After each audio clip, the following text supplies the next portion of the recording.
Sir, you're charged with especially aggravated kidnapping. You're also charged with aggravated assault, and you're charged with theft of a firearm worth less than $2,500. You're talking about stuff that is not relevant. Hello and welcome to the Court of Public Opinion. I am the Recovery Addict, and boy, do I have a case for you today. Why is the dog chewing on this guy? I think they have got the wrong guy there. Got the wrong guy, and the dog was biting him. He roughened him up quite a bit. There's a lawsuit. 9 out of 10 judges prefer watching the Recovery Addict live stream in their courtroom. The fireworks are not done. Now we're getting commentary on the case. Literally not true. Dati mihi Anglican police, oh, for Trump's sake. Is that correct? I didn't ask you to interrupt me. Welcome back to the Court of Public Opinion. I am the Recovery Addict.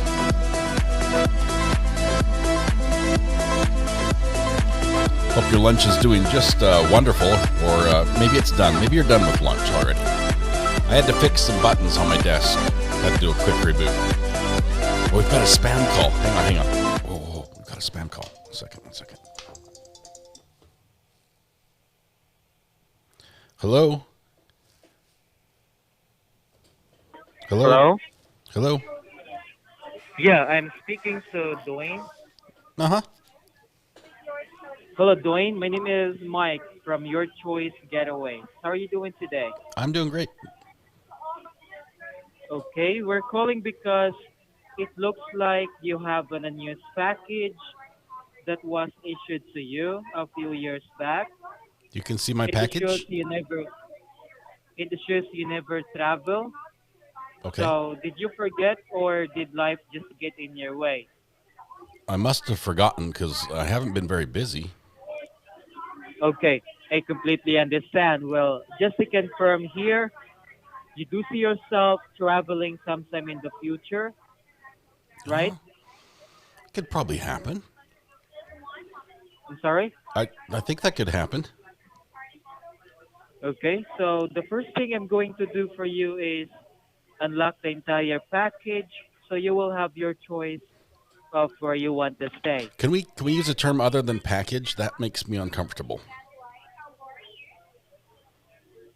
Well, the package, sir, is fully customizable, so meaning Not you can fully. choose your destinations you want.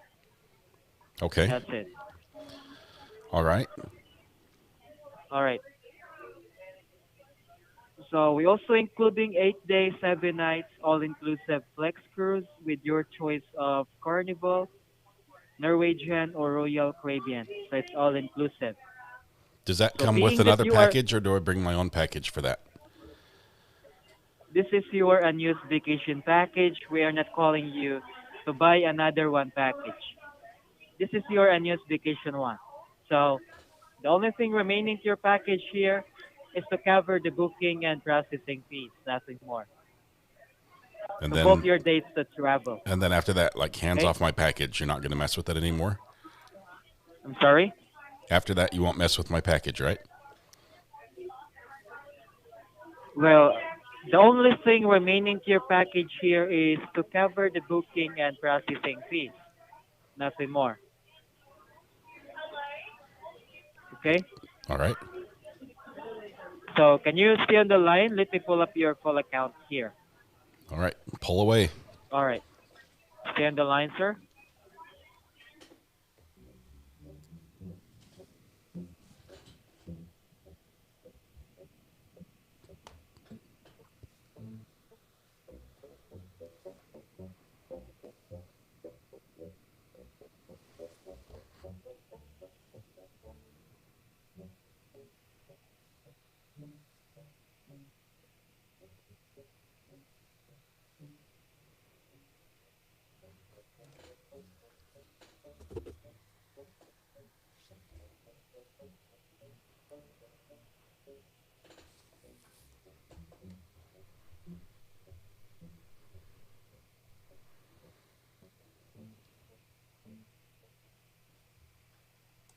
Thank you so much for holding.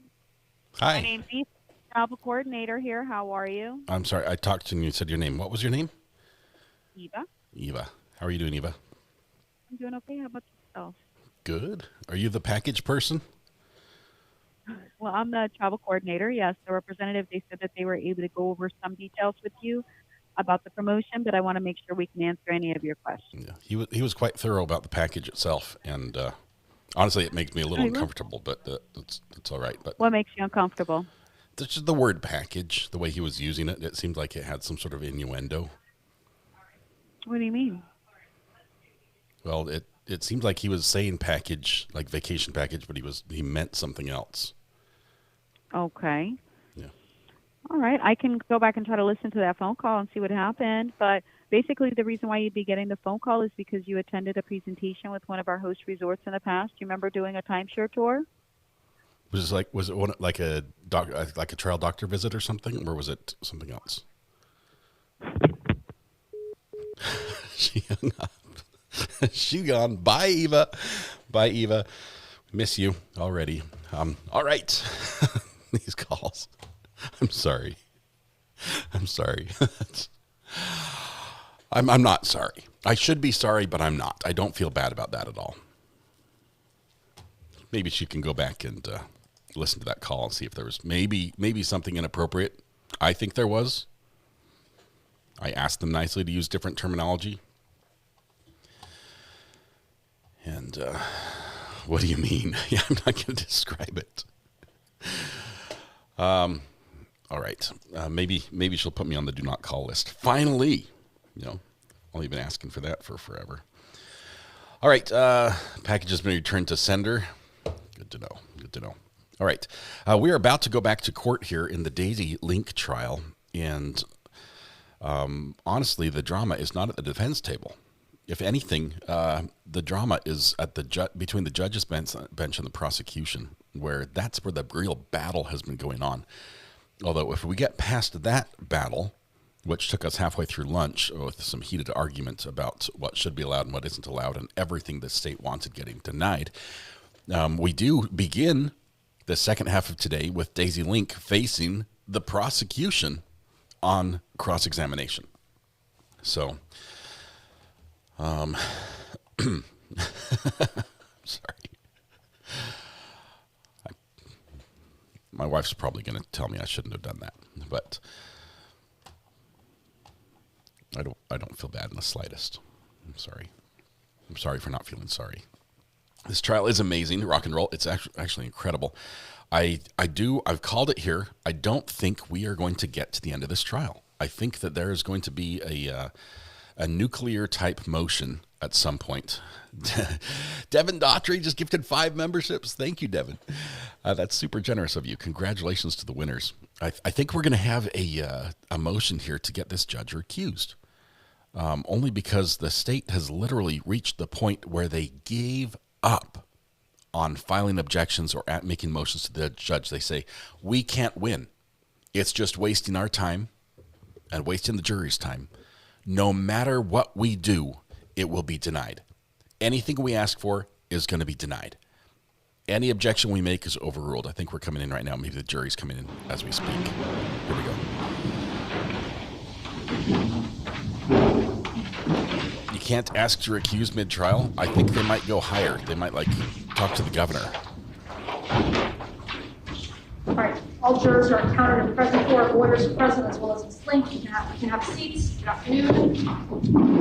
Okay, we last left off with Mr. Gomasi's direct examination of Ms. Link. Now the state will now have an opportunity to cross-examine.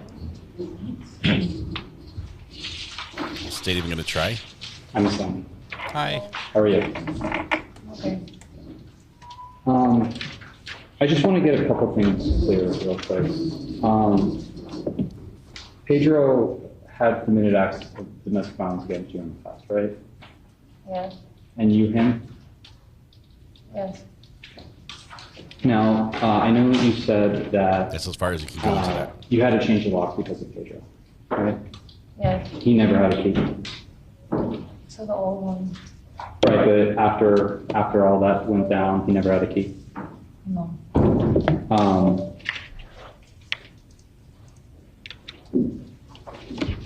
The night that he died, he didn't have a key either, right? I don't know. Did you ever give him a key? No. Not to the house, no. Okay, so he never had a key the night that he died. Maybe his car keys or the house keys to the house in Florida City. To your house, the keys that you changed, she never had a key to your house. No. And your mom testified earlier, right? Yes. And she said she actually saw him choke you? Yes. She actually saw him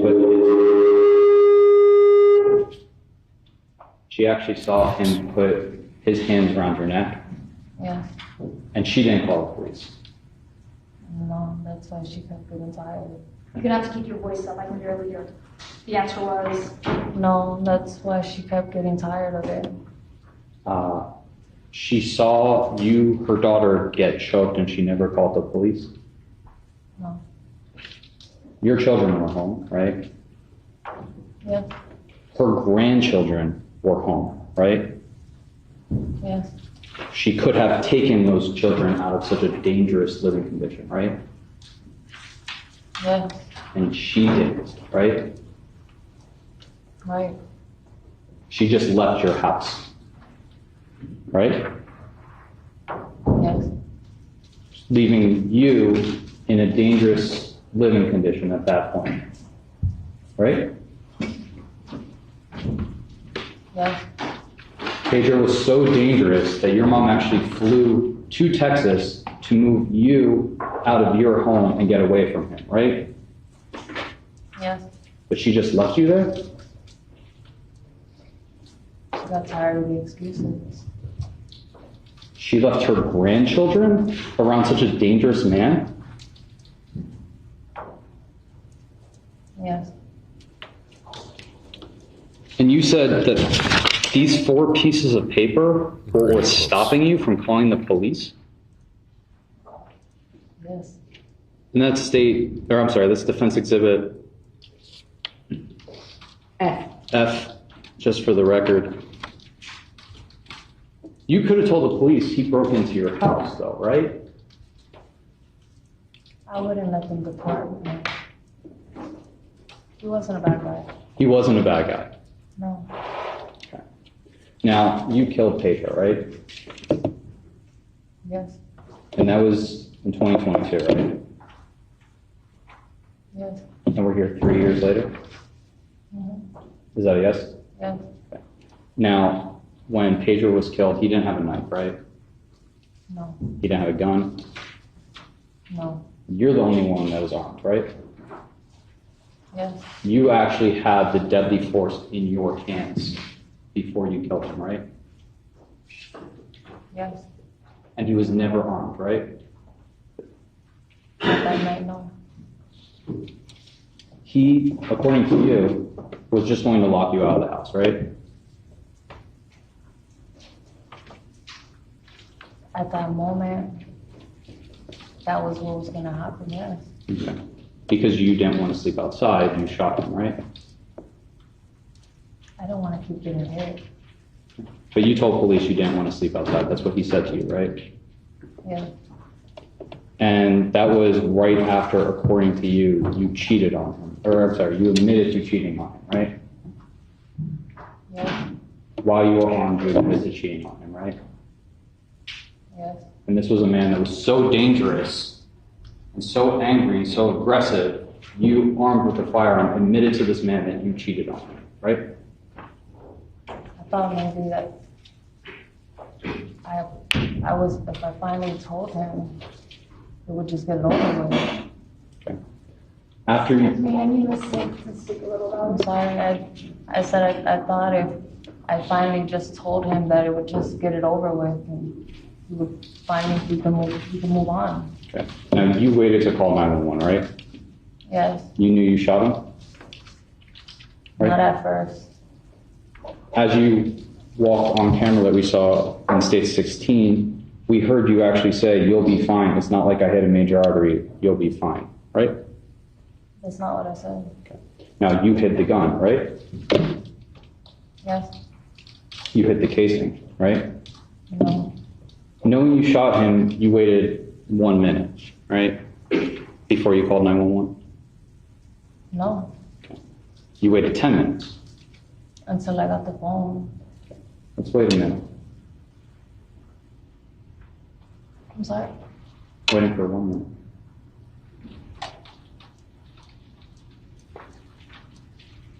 Let's wait a minute. I'm not a big fan of this. Hey, jury, I'm going to show you how long a minute is by not doing anything for a whole minute. Judge just let somebody into Zoom. Hope it's not another witness.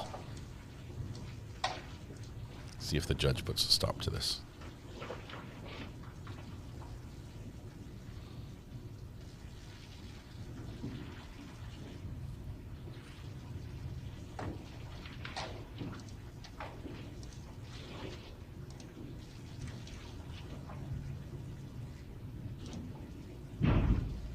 Now let's wait 10 minutes.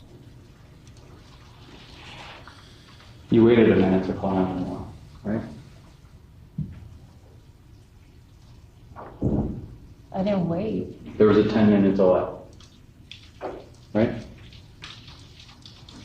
I'm not sure exactly how long it was. And we just waited a minute. And you waited 10 of those before 911 was called, right? I don't know how long it was.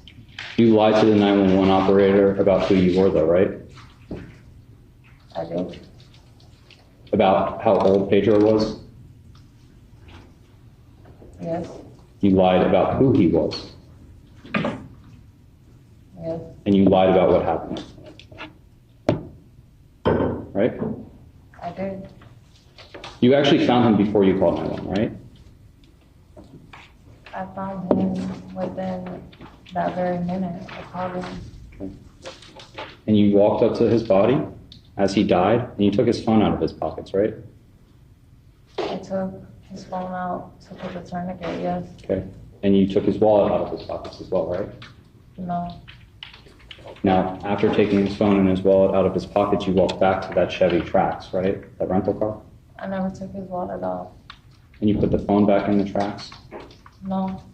You put the wallet back in the Trax, right? I don't remember. You turned the car off, right? After doing this? I turned the car off after the police came. And you pulled your phone out, right? No, he had the phone. It was next to him on the floor.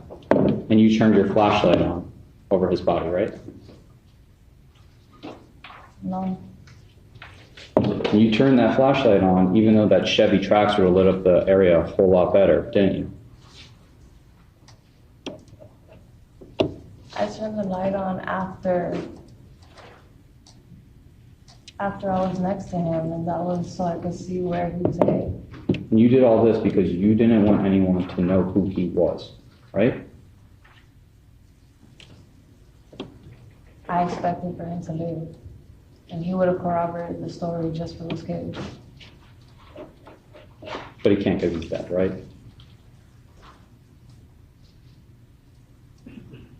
Yeah. And you hid his phone, you hid his wallet, you turned off the car because you didn't want anybody to know who he was because it'd be easy to piece it back to you as the shooter, right? I never hid it. After all, even your sister told the police that if Pedro was dead, you were the one to kill him, right? She never said that. Now, after putting his phone and wallet back in the car he rented, that's when you called 911, right? I put the stuff in the car looking for my phone. I had it already in my hand. I was looking for my phone so I could call 911. I went back to his body just to try to render him aid, and that's when I seen the phone like a foot next to him. And that's when you started helping him because you were afraid of being caught, right? No, I started helping him because I didn't want him to die. Okay. Now, when Officer Nicholson arrived on scene, you lied to him, right? I did. Okay. You lied about you didn't know what happened? I did. You lied when you told him that you thought you heard a car peel off and heard a gunshot, right? I did. That gunshot you heard was actually your gunshot, right? Yes. You asked Pedro as he died, we saw his last moments on earth. What the fuck happened, right? One of his legs, he couldn't move at all, and I didn't understand why. But you knew what happened, right? Not to the other leg. Because you shot him, right? I don't see how I didn't understand how he would have had 2 shots at all. Now, when Officer Nicholson asked Pedro if he was shot, you answered for Pedro, right? Or excuse me, if he was shot, you answered for Pedro. I did. You said something about hitting a major artery, right? I said I might have. I could have. Because you knew you had shot him and hit a major artery, right? No. And that's even why you told Pedro, as he fled from you, that you'll be fine. It's not like I hit a major artery, right? I said, you don't want to go to the hospital? I could have hit a major artery. You'll be fine. Because you were mocking me, right?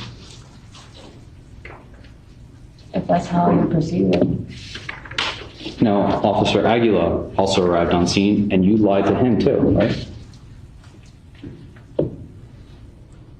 I don't know who that is.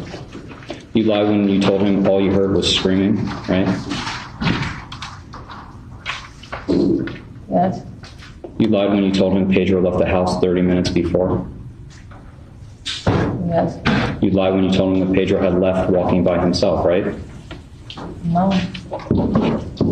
You admitted to Officer Rodriguez, though, that you were married to Pedro, right? At that point, I felt like I had to tell the truth. You told him that you were together for 9 years, right? You were. But now you knew who Pedro was when you were talking to Officer Rodriguez. You didn't know who he was beforehand, right? No. You knew his address now, right? Yeah. You told him that Pedro was with his friends that night, right? I did. Okay. You told him that he was with friends that night, but you didn't tell him how Pedro got home, did you? No. Because you actually picked Pedro up, right? I did. You told Officer Rodriguez that Pedro was really flustered and wouldn't talk to you that night, right? I did. That he kept coming and going all night?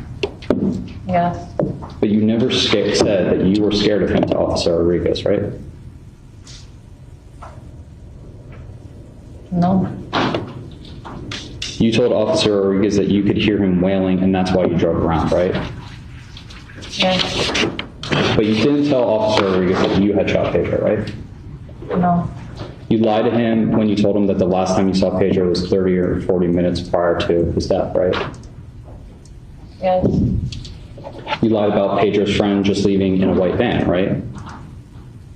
Yes. A van that officers actually spent their time frantically searching for, right? I believe so. A search that only happened because you lied to them, right? Yes. You told him that Pedro was a truck driver and not into any shit, right? I wasn't trying to assassinate his character. You told Officer Edwards that Pedro wasn't a bad guy, right? He's not. And that nobody would do this to him, right? That's what you told him? I shouldn't have. Except you, because you shot Pedro, right? I had to. You told Officer Edwards that Pedro had a pass, but that was a long time ago, right? Yes. That's been over 10 years, right? Yes. You told him Pedro was a good guy. He was. Officer Edwards was actually pretty nice to you, right? I don't remember who was who anymore. He let you go into your home? Okay. He let you use the bathroom? Yes. When Detective Danny Morales came, you actually got aggressive with him though, right? Not at all. You threw a chair at him, right? No, I didn't. When he started patting you down, you actually realized what he was going to find, that key to that Chevy Trax, and you tried to hide it, right? I don't believe he himself even patted me down. And that's the same Trax that you hid Pedro's belongings in, right? I never hid anything. Because you didn't want anyone to know that you were hiding his things, right? I never hid anything. When you went to headquarters, the police headquarters, you were actually angry, right? I was.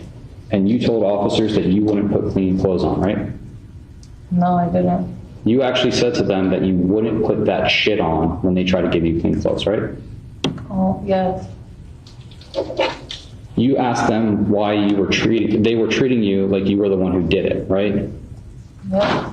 Even though you knew that you did kill Pedro, right? Yes.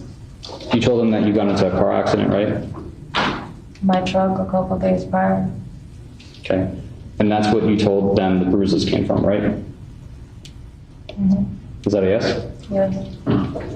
And you even said that Pedro didn't cause those bruises, right? Yes. Now, when Detective Janoris and Detective Cruz were getting background information on you, you actually agreed with them that you guys lived together, right? No. He paid rent for that home? No, he didn't. Okay, because he actually lived there. Not anymore. You told them that you weren't allowed to have friends, right?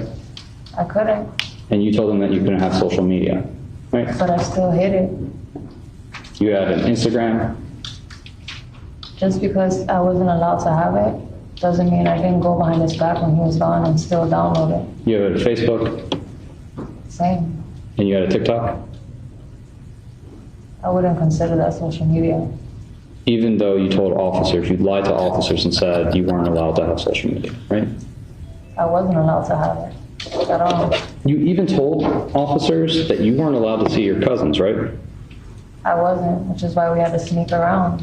Even though 5 days prior, you claim your cousin David was at your house, right? And look what happened. Now, that was an incident that you said you forgot about, right?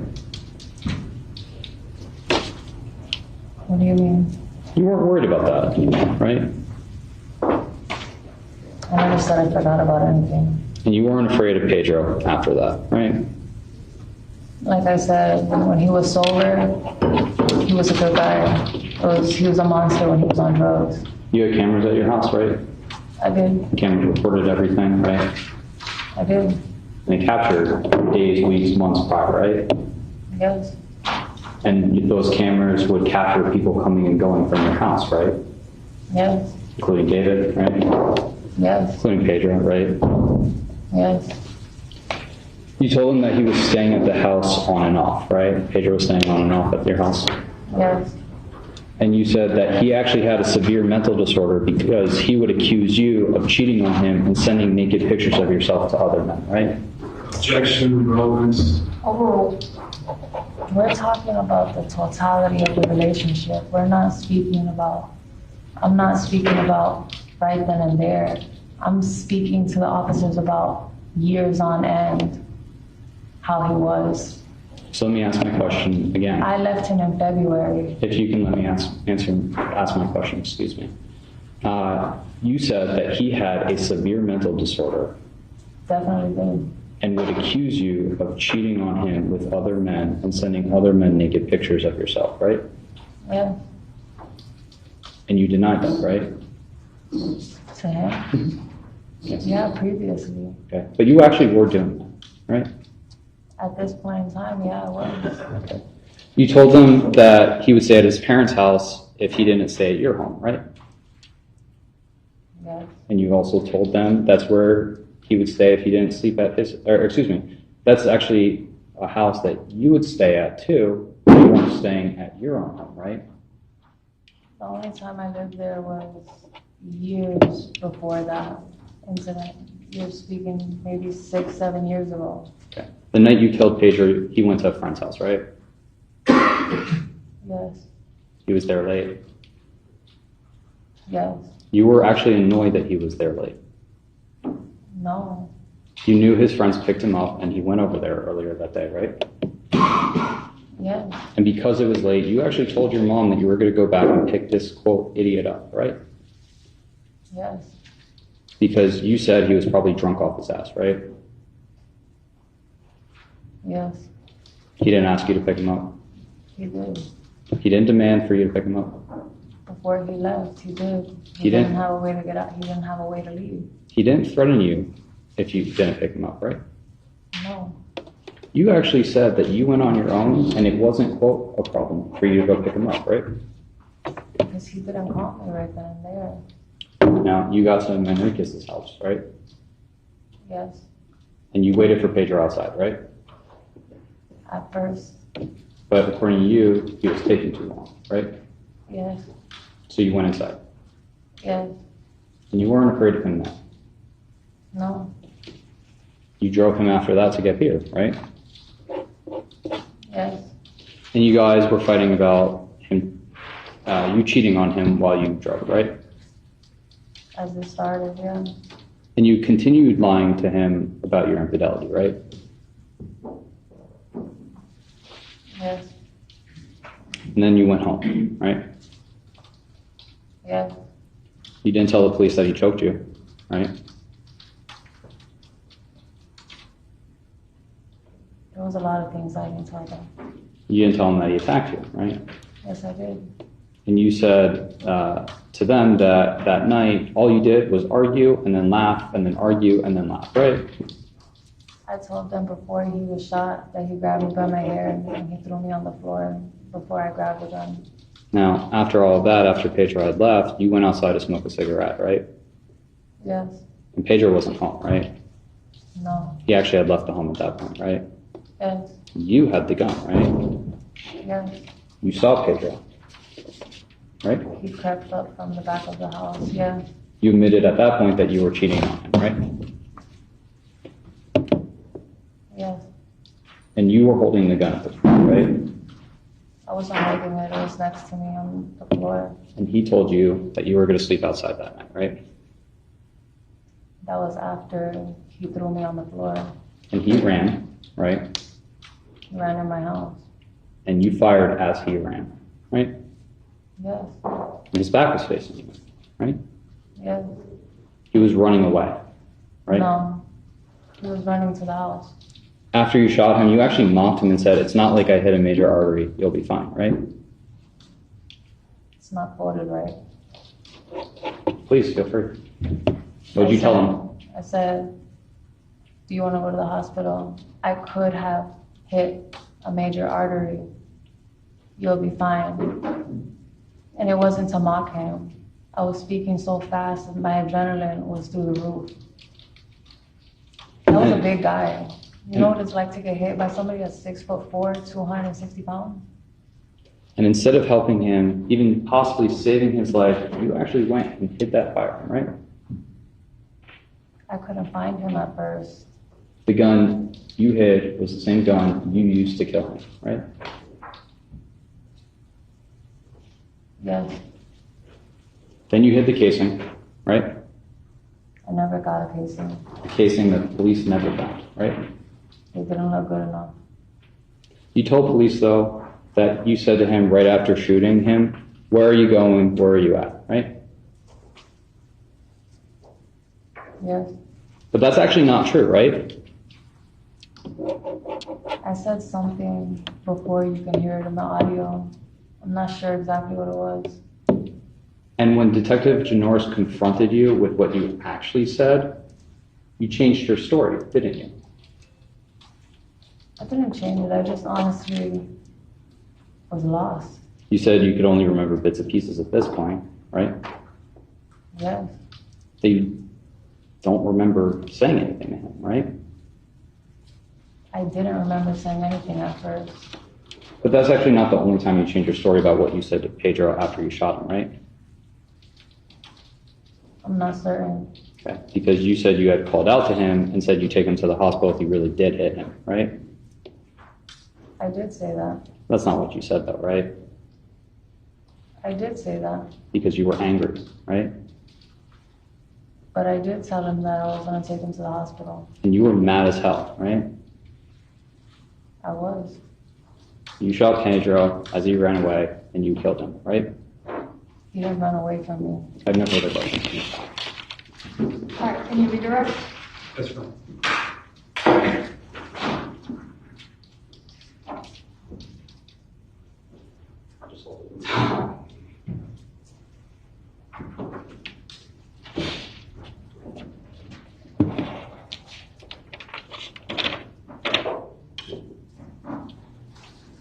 Daisy, the gun that you used to shoot at Pedro, is that the same gun that Pedro split your head open with a few days before? It was. And when he split your head open, did you get a bunch of blood on that gun? Yes, I did. You were asked about there are cameras in your house, whether they capture comings and goings of people and all that stuff, right? You remember that question from a few minutes ago? Yes. The police have all your cameras, right? They do. They've had them for over 3 years now, right? They do. So they have all the footage that would have been on there, right? They should, yes. Except, of course, for the month's worth of footage which somehow got deleted while it was in their custody. They lost that, right? So supposedly they have the footage that was in there. We hope, unless they lost that too, right? So, sustained, facts not in evidence. So you were asked about waiting to call 911. Did you have your phone after you fired the shot? At that moment, no. So was there any way you could possibly call 911? No. Do you have a landline? No. Your only phone that you could use was your cell phone, right? Yes. And Pedro stole that from you. Yes. Am I correct that you called 911 as soon as you were able to get your phone? I did. You didn't purposely wait for anything, right? You called as soon as you could, correct?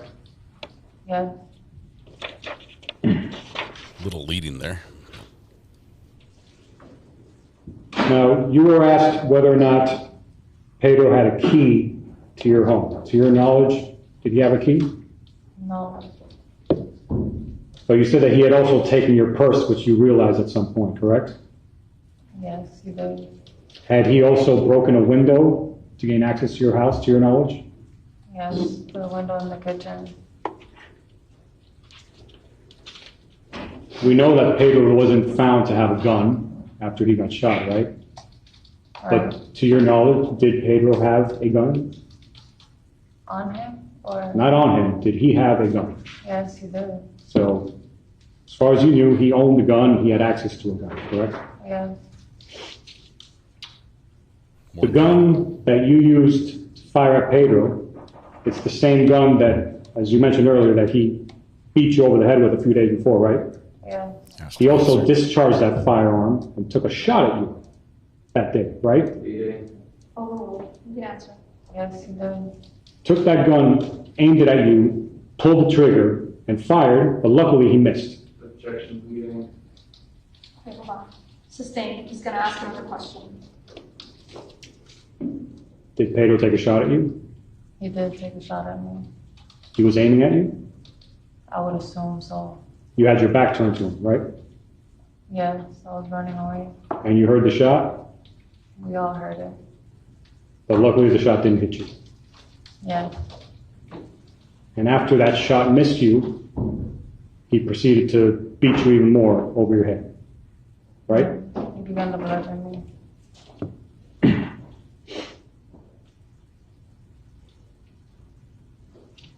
Now, when Pedro was running towards the house,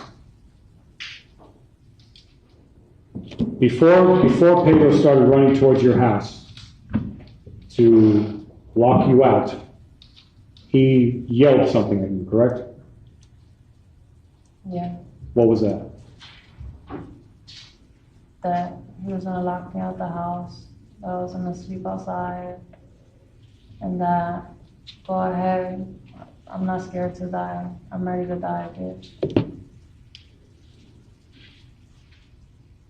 So at that moment, did you believe that he was in fact going to barricade himself inside the house?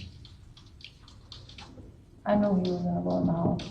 I'm sorry, I didn't hear that. I knew he was going in the house. And you have no idea what was going to happen after that, right? No. What you do know is that he beat you halfway to death a few days before. Hold on, sustained bleeding. He's gonna ask another question.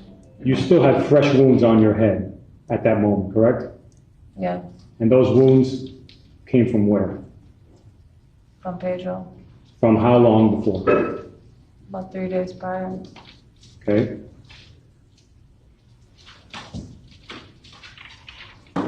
And you have no idea what he was going to do once he barricaded himself inside the house, correct? Question asked and answered. Speculation.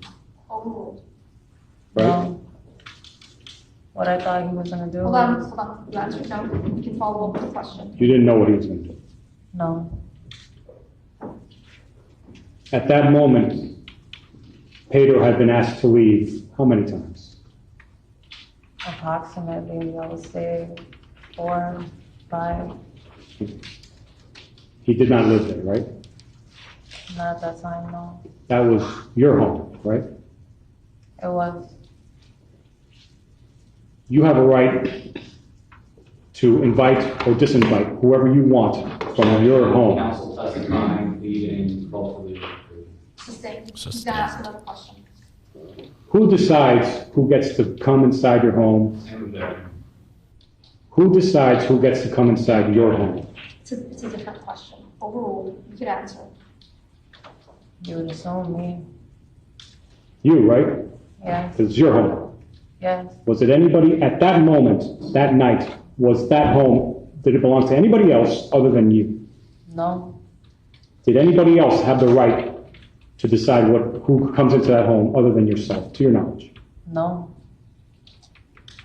Was Pedro told on multiple occasions, unequivocally, to leave? Hearsay and leading. Asked and answered. Sustained. He's gonna ask another question. Was there anything else that you could have done, to your knowledge, to get that man to leave your home? No. Thank you, that's all I have. Judge, if I may have one question. Sure.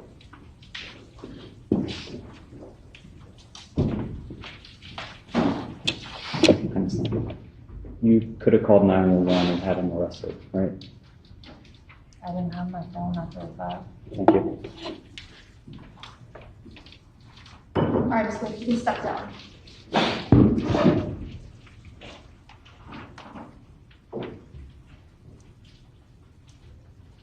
All right, folks, I just need a few minutes with the lawyers to discuss scheduling for the rest of the afternoon. If you wouldn't mind, please going back into the jury room. It's going to get loud. I'm not sure if that was beneficial.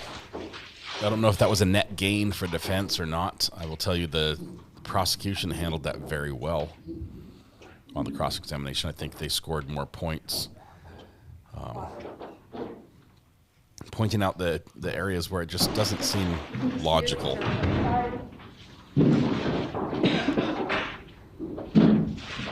Are you planning on calling any other witnesses? So Judge, we have a few moments to go. Sure. You can go off record while you check outside. We might be done. We might be done. That would prove me wrong.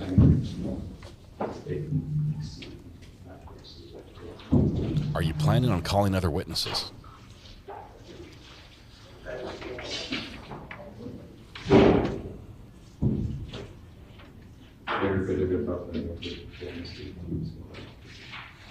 Just going to zoom in on some random evidence here.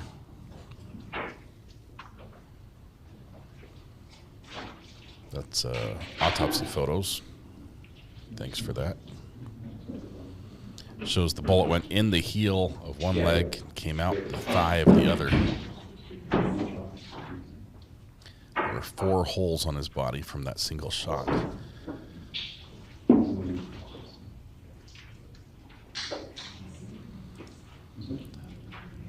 always pleasantly surprised when my doom and gloom predictions come out false. Judge already did deny the first JOA, but if you remember, the defense attorney said, she's like, "Are you going to do a JOA?" He's like, "I haven't put on my case yet." And she's like, "Well, you shouldn't have to. You do it before you put on your case because you're saying that the state hasn't proved the case." It's like the defense attorney didn't know how a judgment of acquittal should be made, at least the motion.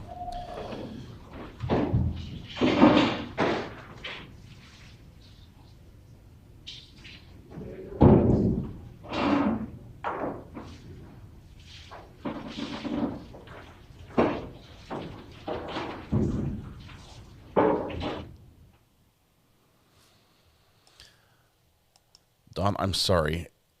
Scintillating scotoma. It sounds like vision things. I have no idea what that is, but it doesn't sound fun, and I do apologize.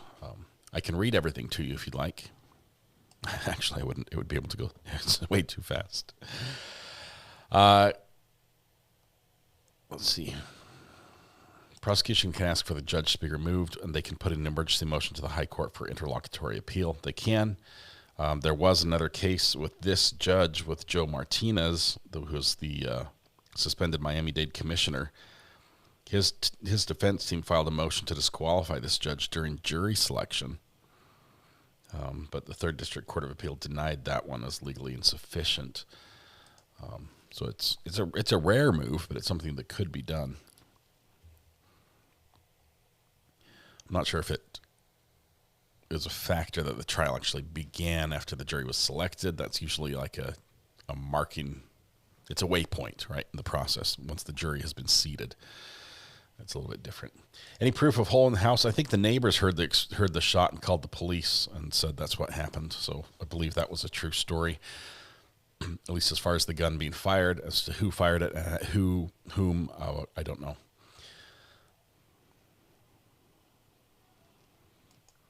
Blood trail goes away from the house. Her saying he was running toward the house makes no sense.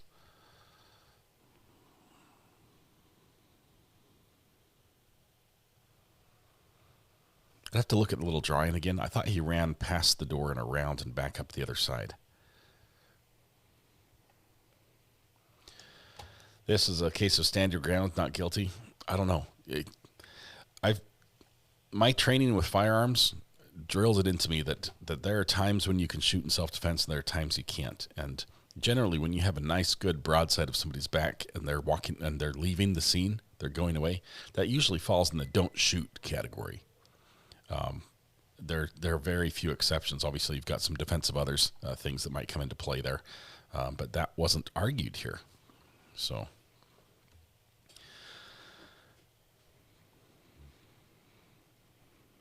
She has that. The other claim is basically it's the battered wife argument, that this was a chance she had to defend herself, where other times she might not have the chance. That I can't speak to that. Obviously, that's a little different. How would I, at this point? I'm struggling with credibility for the defense witnesses. I just don't know.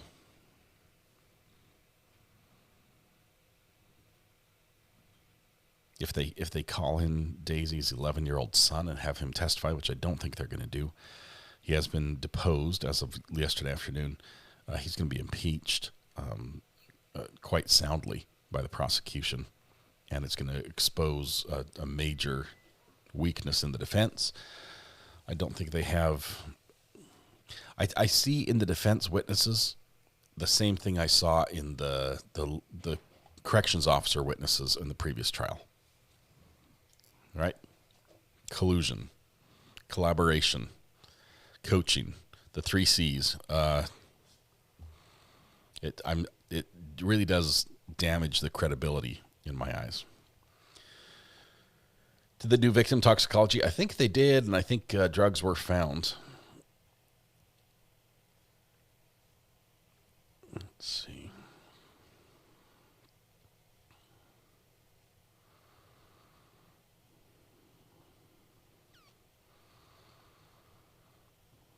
So not guilty at this point, says Francis. Why not a battered spouse defense? She tried the stand your ground thing, and that she lost on that. That has to be done pre-trial, and the judge ruled against her on that one.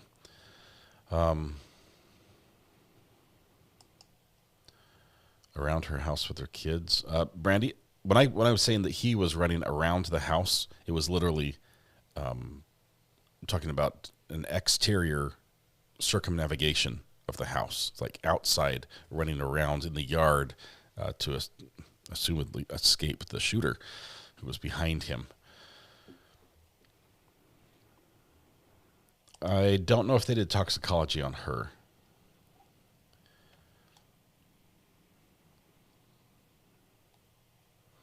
The 3 C's are cooking, catfish, and cornbread. I think that's different, though. That's a Georgia thing if I've ever heard it, Josh. Good things, though, all of them.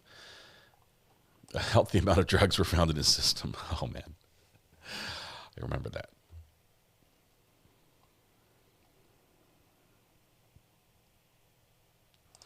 Don't believe a lot of what the defense witnesses testified to, says Sherry. The boy has surely been coached by the family and defendant. Don't think they should have him testify. Poor kid. I think the defense, because of what the boy said on the deposition yesterday, the defense will not call him. Thanks, Brandy. I appreciate it. Yes. Sorry, I read that wrong. Wogger, member for 9 months. Insert pithy message here. Nice. Congratulations, Wogger. It's time for a gender reveal, though. 9 months. Let us know.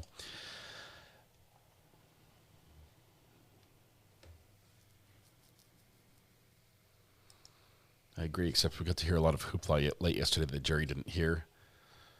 Yeah, I don't think the jury has the same impression we do about the defense witnesses.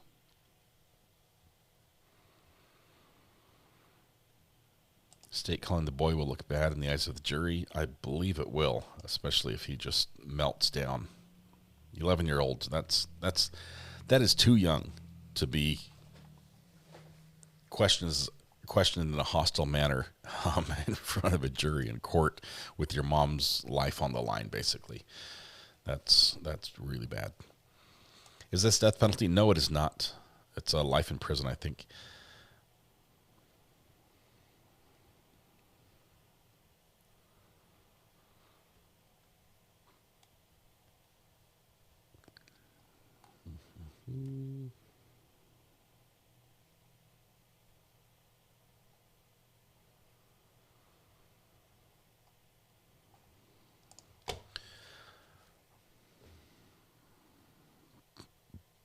Barbara Rain Bolt. Thank you very much for the super sticker. Sorry, your new names I have to pronounce correctly. Drug use doesn't give her a reason. The drug use, he was an angry druggie. When he was high, he would get violent. So for her, that was a problem. When he was high, that meant that she was going to be attacked. And he was on drugs that night.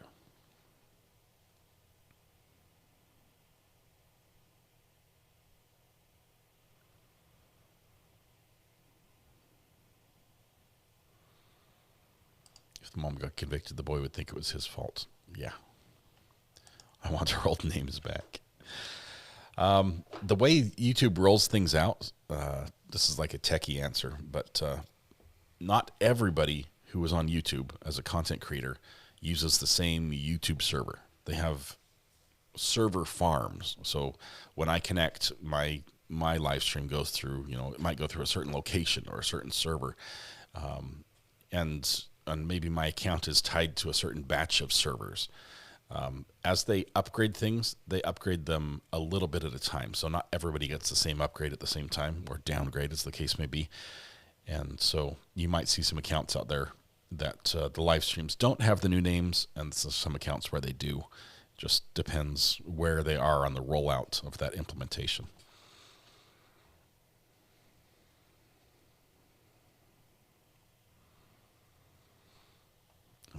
Is it over now? Right now, the defense is out in the hall in real time. We are live, talking it over, determining if they're going to call any more witnesses in this case. Specifically, the son.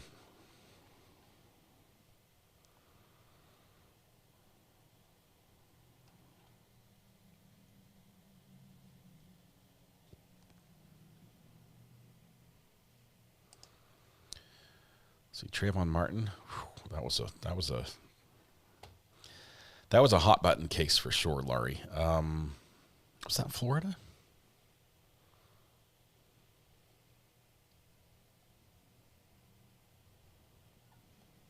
I'm thinking it was Florida.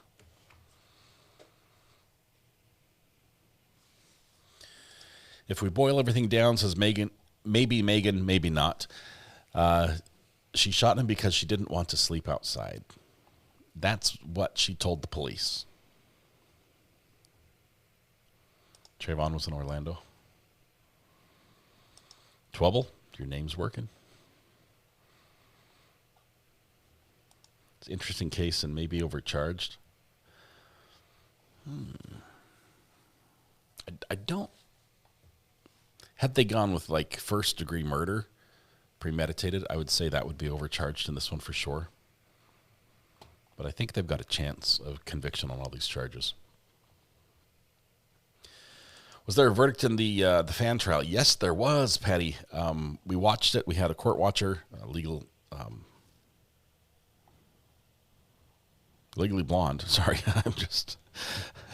my brain just turned off there for a moment. Had a buffering moment. In the courtroom watching that, it was a partial verdict with 2 not guilty counts that came in and 2 hung jury counts.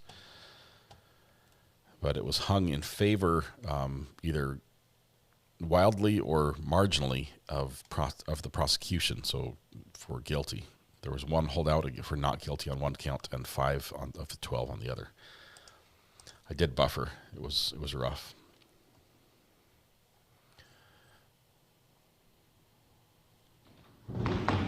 Competency issues for him to be able to testify?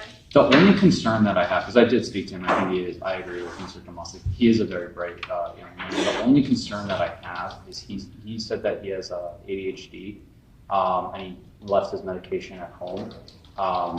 He was fidgeting a lot during his deposition and, kind of distracted. I don't have a competency concern really, but, to the extent that he is going to be able to fully pay attention because of that is really my concern. Can we bring him in? That's fine. And you can at least show him where he's going to be seated? Well, you granted a motion for him to testify via closed circuit. Nobody asked me, I don't remember. I did yesterday. Okay, do you have an objection to him testifying closed circuit? That's fine. I can set up my Zoom. I need a computer, and he would literally be in the room next door. Okay.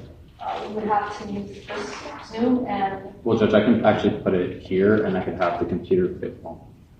Yeah. Okay, let's just... No, I was going to say it could be facing the witness stand, but that doesn't make any sense.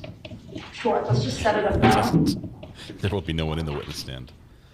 Okay, so we're going to get a little break here once again, and it sounds like they're calling. I don't know to the extent that we want to show the child's face either. I don't know. The what? The child's face being on Zoom and on camera and all those things. Well, the camera crew is not going to show his face, so it'll just be facing the jury as if it is... The jury should see it, but nobody else. Right, right, folks? So, I don't know where you all want to point the camera. You'll figure it out. Or can you blur it? You can't blur it. No. If that television is facing the jury,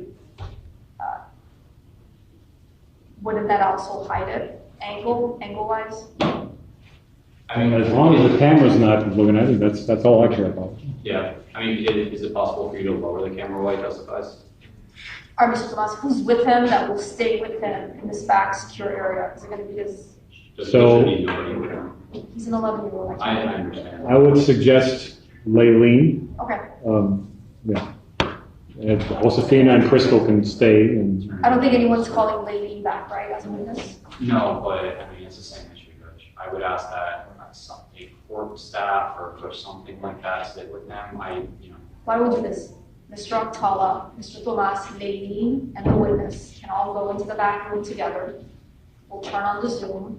We'll make sure that no one is talking. Mr. Octala, you can stay there. Just don't be in... You don't have an objection to Octala being back there. No. With Laylene. So, it's an office. There's plenty of desks. So why don't we try to see if they can't get comfortable there now, and sure. we can figure out the Zoom Want me to bring him in through here or through the other door? Other door. Yeah.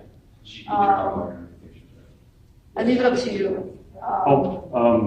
Yes, the second you open the other door for me? Yes. All right. I'll bring It's him. probably best if you go. Yeah.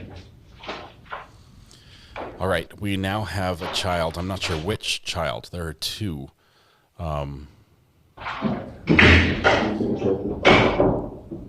There are two children at play here of an age suitable to testify in court. One, I believe, is 9 and one is 11.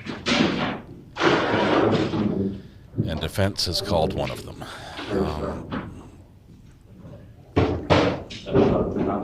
Over here. Would you like me to sit back now? Sure, you can go back here now. And then you'll be back here with Mr. Tomas, the witness, and my baby. Understood.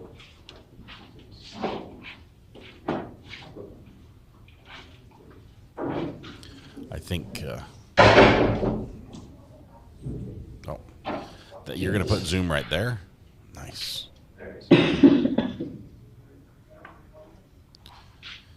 Cameron's going to have to be super careful here. There may be multiple Zoom windows where the child is visible. The one next to the prosecution, that's one of them, that TV, that has all the Zoom windows of people who've joined.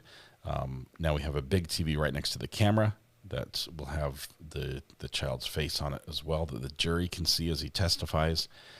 And then we're going to have possibly the computers of the prosecution and defense who have to stand and face a monitor as well while they ask him questions. It's a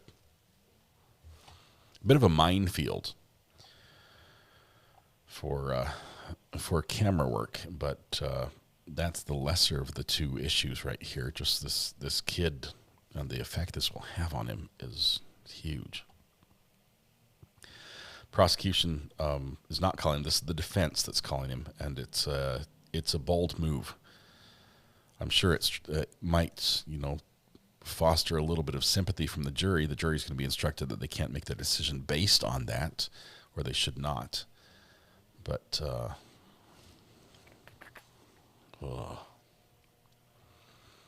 don't like it. I don't like it.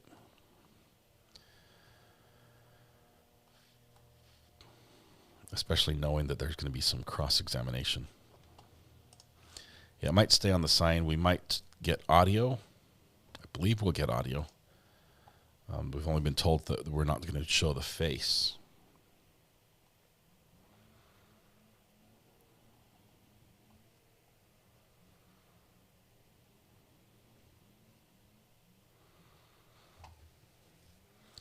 Tish, I've got less than a second of warning before I can cut away, but I am set up to cut away in case the court makes a mistake.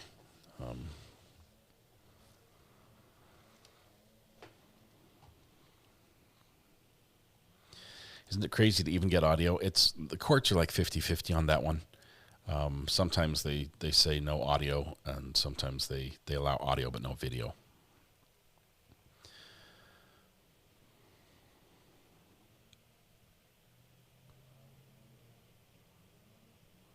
This I think is a desperate move. Okay, where are we at? If you guys give me just a second here, I'm going to click to this one. Okay.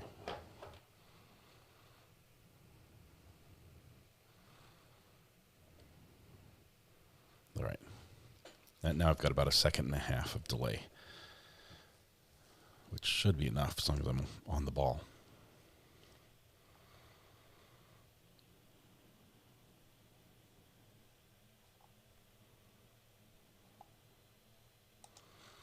Cass, I would say yes. The last 30 minutes were cross-examination of the defendant, and it was pretty good cross-examination. The state did really well on it. I think Daisy held the line as far as the story she's telling now, but she did have to admit to a lot of lies that she told that day and in the time thereafter.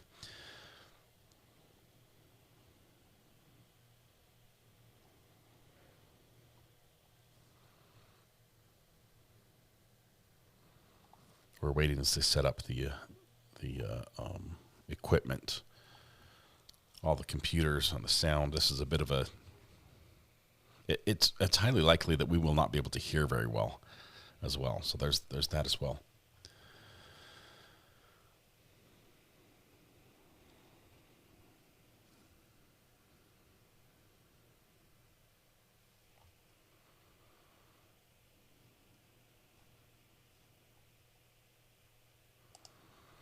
Yes, she did have her baby that she conceived in jail,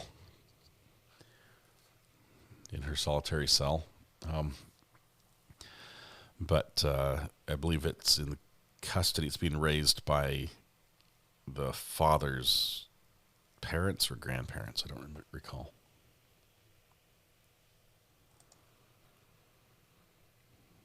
If this is the 11-year-old boy that just got deposed yesterday, the defense calling him might be an indication that they are desperate and need this, because the state has already said that they're going to cross-examine and impeach this kid based on several things that he said, and it's there's a lot. Yeah, I can't sort of watch chat and check to make sure no pictures are shown on the screen on accident. I think the cameraman's going to do his best, but maybe lock the camera down on Daisy would be a good solution right now.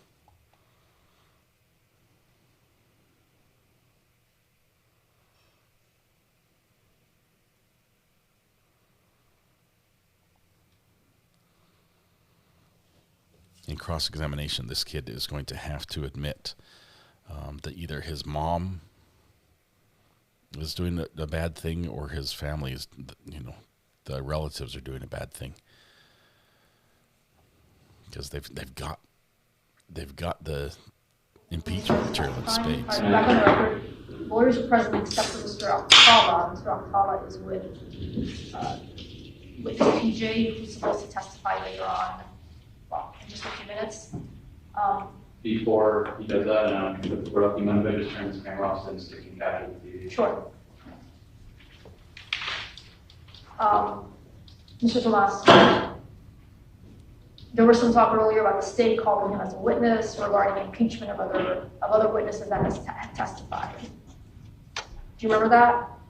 Something along the lines of the grandmother and PJ talking a week about the case that might be. Well, yeah, they can ask him about that on cross.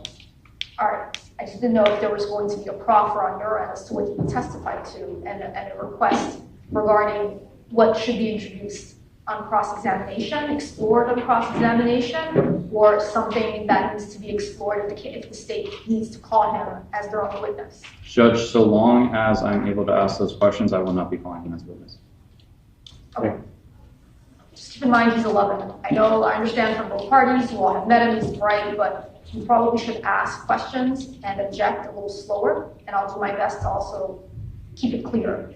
Yes, ma'am. Okay? So I'm going to go ahead and bring back the jury. Yes, ma'am. Actually, can someone ask him if he can hear us?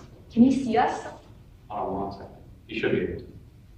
Hey, PJ, can you hear us? Can you say yes? Hold on, I can't hear you. Daisy just wants to see her kid. That might be Not hearing anything, turn on. That's might be because of my. Hey, can you say something? Oh, shoot. Hold on. Ask him now. It's coming through the computer. Can you hear us? Can you say yes? I don't know if that's loud enough. Give me a second, okay, buddy? Is that all right? How about now? Can you say something for me? Sure. Turn the volume up on the TV.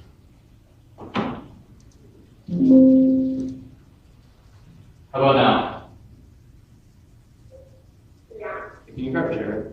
Because he's through the computer.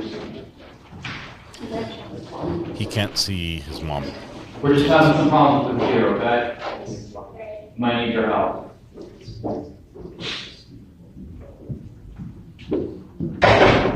Give me a second. Yeah, in his computer, that's something I don't know. I switched it over. You already got it? Yeah, I switched it over, but it's still coming through the laptop now. Then you didn't switch it over. This third chair, who was also tech support. Ooh, final witness right here. I have Detective Wilson. I believe that's it. They're outside? They are.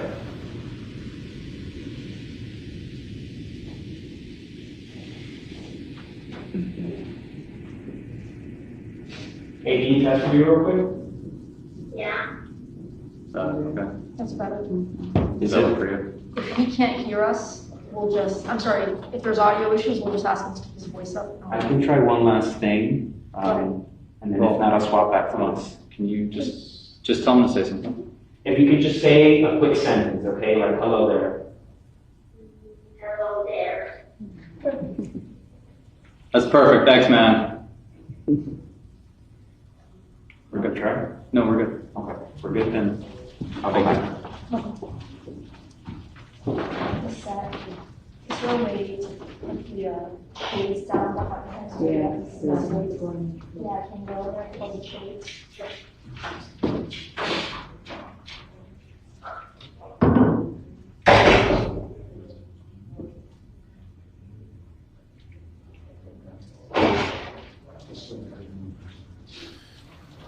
This is probably less threatening with the person who's asking them questions being Judge, on a computer screen. issue is because we took the deposition late, and this just popped in my head. I apologize. The only I took the deposition late yesterday, but I think around 6:30 maybe, give or take.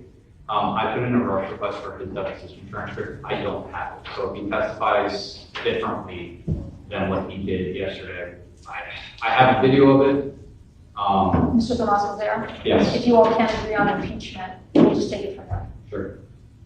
I know the court reporter that was here for his deposition was here. Please, sure.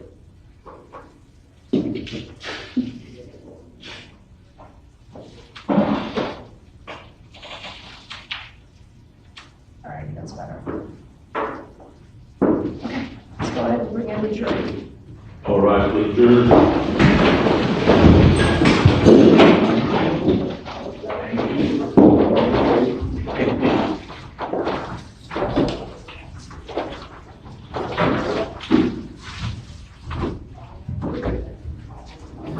If your chat is frozen, refresh your app or shut it down and come back in. Just make sure you come back. A lot of chat. All right, all jurors are accounted for. Lawyers are present except for Mr. Paula and Ms. Link is present. All right, folks, this should be the last defense witness, so I'm going to ask Mr. Tomas when he's calling down. So Judge, I know it's a weird setup, but I think I should be seated facing the TV. Sure, you can move yourself around. Oh, the defense calls Pedro Jimenez Jr.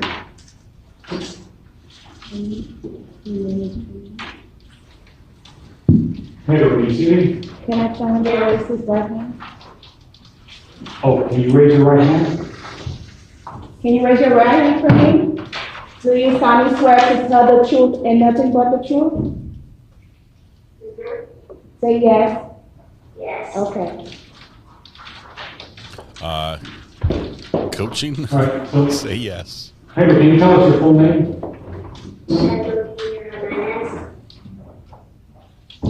Who was your father? Pedro Jimenez? And who is your mother? Okay. So, Pedro, I want to ask you about a couple of incidents that happened about 3 years ago. Do you remember back in June of 2022, do you remember an incident where your mother got hurt? Is that a yes? Yeah. Okay. What can you tell me about that incident? What happened that night? So, when Dad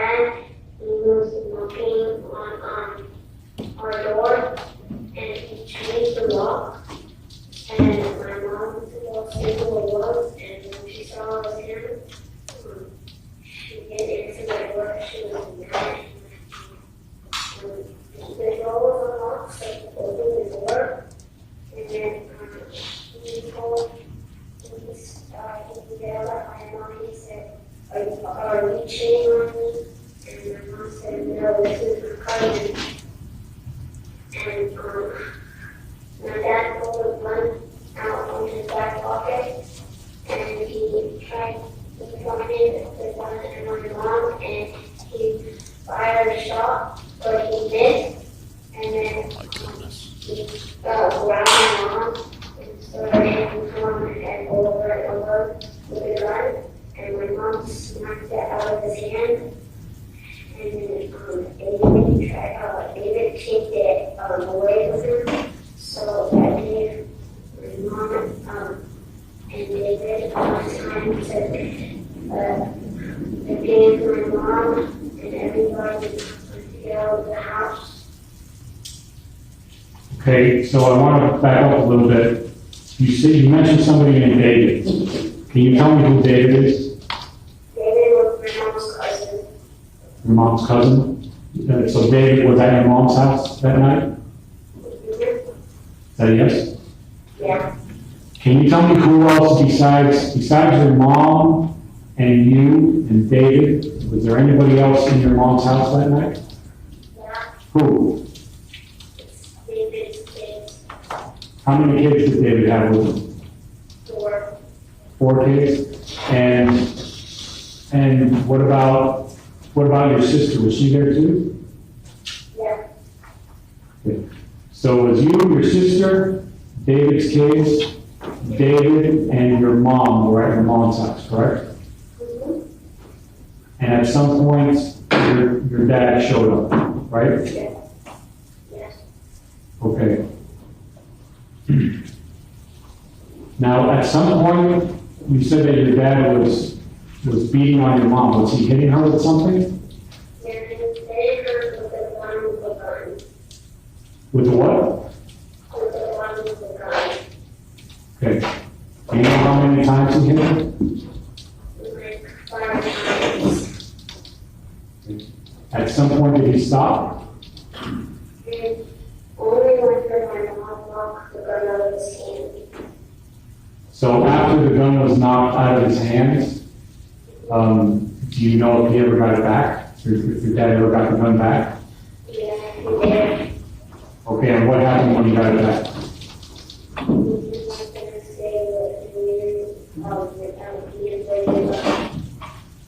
Can you say it? Here, can you move your hands from your mouth so I can hear you? Can you repeat that for me, please? He not to say, but he didn't bring the gun. He just said good night to us, to me and my sister. But I'm not sure if he brought a gun or not, but I don't remember. He said good night to me and my sister. Because we were watching a TV show in our mom's room. And he said good night to us, and then we heard screaming, like yelling, and arguing on the phone.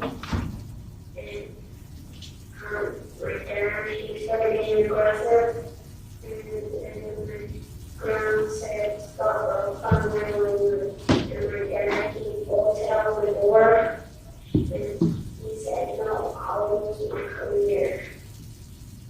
Now this, what you just told me right now, this is on a different day than the day that your dad hit your mom with the gun, correct? Is that a yes? Yes. All right. I want to go back to the first day again. When your dad was hitting your mom, did you, at any point, did you say anything to him? Yeah. What did you say to your dad? You asked him to stop? Yeah. All right. So on the other day where the police came to the house, do you remember that? And do you remember when it was that? Judge, I'm gonna object. I'm sorry, buddy. You said but I just want to make sure. What you just said, is that a yes? Okay, so you remember when the police were at the house, right?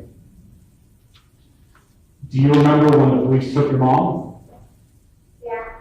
Can you tell me what you remember about that, about them taking your mom?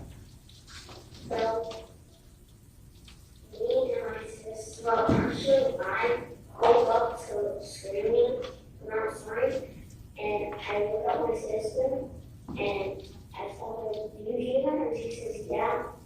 So we go and see what the noise was, and we see my mom, and then the police officers are putting her in handcuffs. And they're saying, that my mom is saying, I didn't do anything wrong, and they're just taking her away and telling her to be quiet. So I put her in the car, and she starts like screaming at us and moving and stuff. She starts screaming at me and my sister. She says, "Oh, they're gonna take me away, guys." And me and my sister, we get scared. And then the police officer says, "You want to see my car?" And my sister says, "Yeah, sure." So we go and we're walking to this car. And we get in, and he says, "Is it cool?" And we say, "Yeah." And then he let us play with the light. But then he has to go back inside. The police officer go back inside and go very lucky. Okay. Now, before this happened, had your mom put you and your sister in a bedroom? Is that a yes? Say that again? Yes. Okay. Did she lock you guys in the bedroom? Yeah. I have a very important, serious question for you. I need you to tell the truth, all right? Do you know how to unlock the door when your mom locks you in the bedroom? Okay. You figured out how to do that, I guess. All right. All right, thank you, Pedro. Those are all the questions I have for right now. All right. Thanks.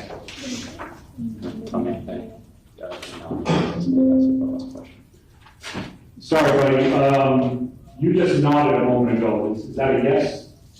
Yes. I have to ask you this stuff because the court reporter is writing everything down, so they need to hear the word yes. Does that make sense? Yeah. All right. All right. Thank you. Very good, Judge. You can cross. Hey, buddy, how you doing? I just have a couple questions for you, okay? Do you know why you're in court today? Why are you in court today? Then my dad thing happened and to get my mom out of where she is right now. To get your mom out of where she is right now? Do you know where she is right now? When your dad lived or wasn't on the road, he was a trucker, right? Can you hear me? Yeah. Your dad was a trucker, right? And when he wasn't home, when he wasn't on the road, he lived with you, right? I remember he didn't live there. What do you mean by that? He didn't live there. He lived with his truck, but he would come visit us, me and my sister sometimes. Yeah, when he wasn't in his truck, he would stay at your house, right? Is that a yes? Stay at his mom's house. Okay. Do you remember talking to me yesterday? Do you remember telling me something different yesterday?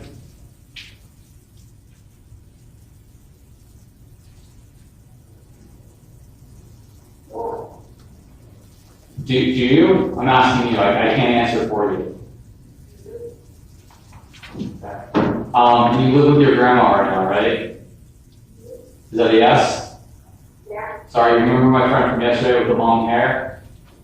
You need to make sure that we get everything on the record, okay? And you live with your grandma, right? Yeah. And your grandma wasn't there when your dad hit your mom, right? You talk to your grandma about once a week about what happened, right?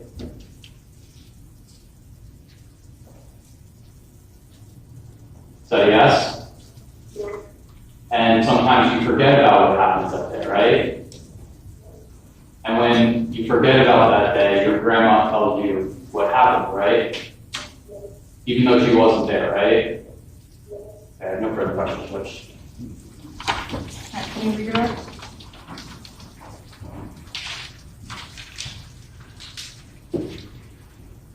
Hey, Pedro. So, when we're doing this trial process, I ask the questions first, then Alex asks the questions, and now I get to ask the questions again, so that's why I'm doing this again. You said that you talked to your grandmother, or your grandmother talks to you about what happened, right? Now, I want to be clear. Everything that you told us here today, is it something that somebody else told you to say, or is this what you remember?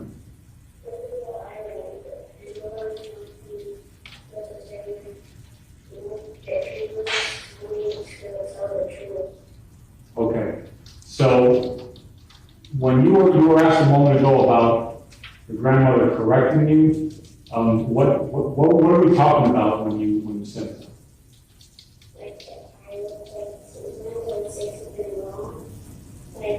And she would say, oh, that's not how this is what.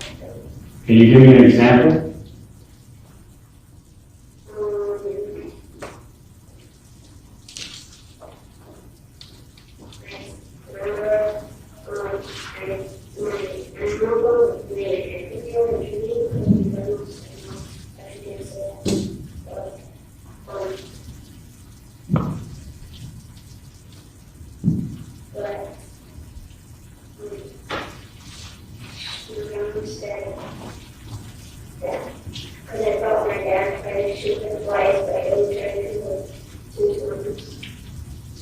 So you thought that your dad tried to shoot your mom twice, but it was only once, right? And he missed. And you saw that happen, right? You remember what it sounded like when he fired the shot? Yeah. Can you describe it for me?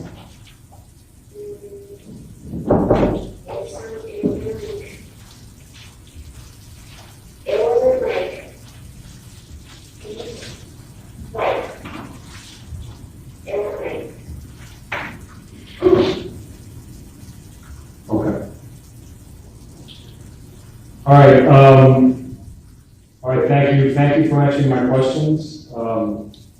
And listen, for whatever it's worth, whatever happens, you're going to be just fine. You believe me? Good. All right, thanks, buddy. Wow. Okay, so we're gonna have to get him off the Zoom. If the jury can please go back into the jury room. Thank you. All right, the jury. I had to boost audio like crazy to make that work, and it's nuts now. So hang on, let me see if I can fix this again. Having a 11-year-old child describe what it sounded like when their dad tried to kill their mom. Whoa. All right, jury's back there. Okay, so he's off the Zoom. You're not planning on calling any other witness? No.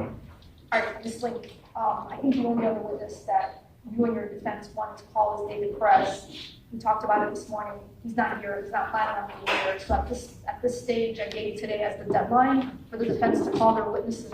Is there anybody else that you wanted to call besides David Perez? No, ma'am. And are you satisfied with the attorney's questions? I'm sorry, with your attorney's questions of DJ? No, Judge. All right. Okay, so state you have two witnesses for rebuttal. Yes. So we'll come back, you'll rest in front of them, and we'll just go into the rebuttal case. And I'll let the jury know that they are going to hear from state witnesses for rebuttal. And you said that you have two, correct? Yes. It's Sergeant Cruz and Cremesini? No, Sergeant Cruz. Detective Cruz is outside, but he's not testifying. It's Sergeant Cremesini and Detective Angel Wilson. It sounds like we're gonna end early again today. And if that's the case, then Straight into closing tomorrow. tomorrow. Yeah, that would be my Right. preference as well. And I'll get you all the draft copy of jury instructions. I mean, obviously you can raise your judgment of acquittal, I'll hear from you, and then we'll just take it from there, but, since we're just overall planning, tomorrow will be closings as well as, so I do jury instructions, closings, and then, with the jury deliberations.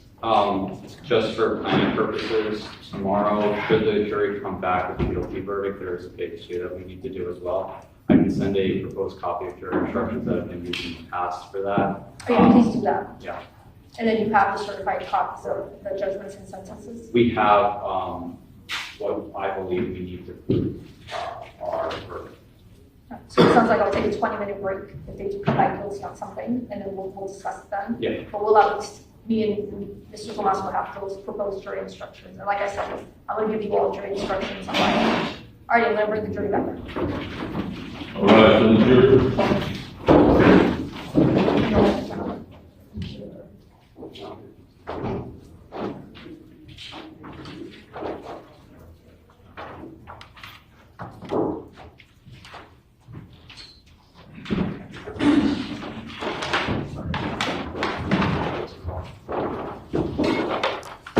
The child did better on cross-examination than expected. He also didn't say the same problematic things that he said during his deposition, which in and of itself is a problem. All right, all 9 jurors are accounted for, all lawyers are present, as well as Ms. Link. Okay, Mr. Tomas, is there anything, I'll be seated, thank you. Is there anything else that you wish to present? No, Your Honor, at this time, the defense rests. All right, folks, so the defense has rested. If the state wishes to put on a rebuttal case, they're allowed to do that. So I'll ask the state if they're going to put on a rebuttal case. Yes, Judge. At this time, the state calls Detective Wilson to the stand. Detective Wilson. Wilson? Yeah, Wilson. Eating some Dots pretzels, and they're really good.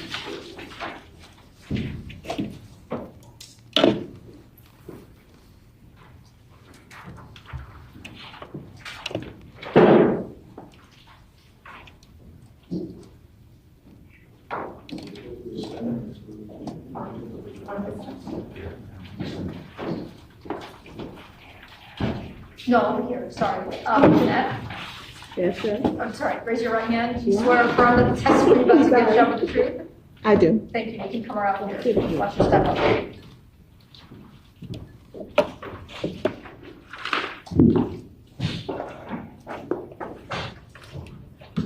Good afternoon. Can you please introduce yourself? Hi, I'm Detective Angel Wilson. Detective Wilson, what department do you work for? Miami-Dade Sheriff's Office. How long have you been with Miami-Dade Sheriff's Office? A little under 21 years.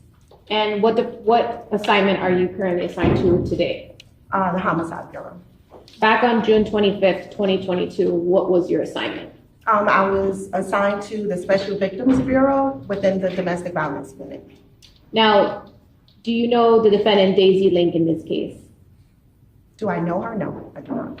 Did you ever come into an interaction or were you ever present with her when she was at the station on June 25th, 2022? Yes. Who was present at the station at that time? Detective Janoris. Why were you at the station?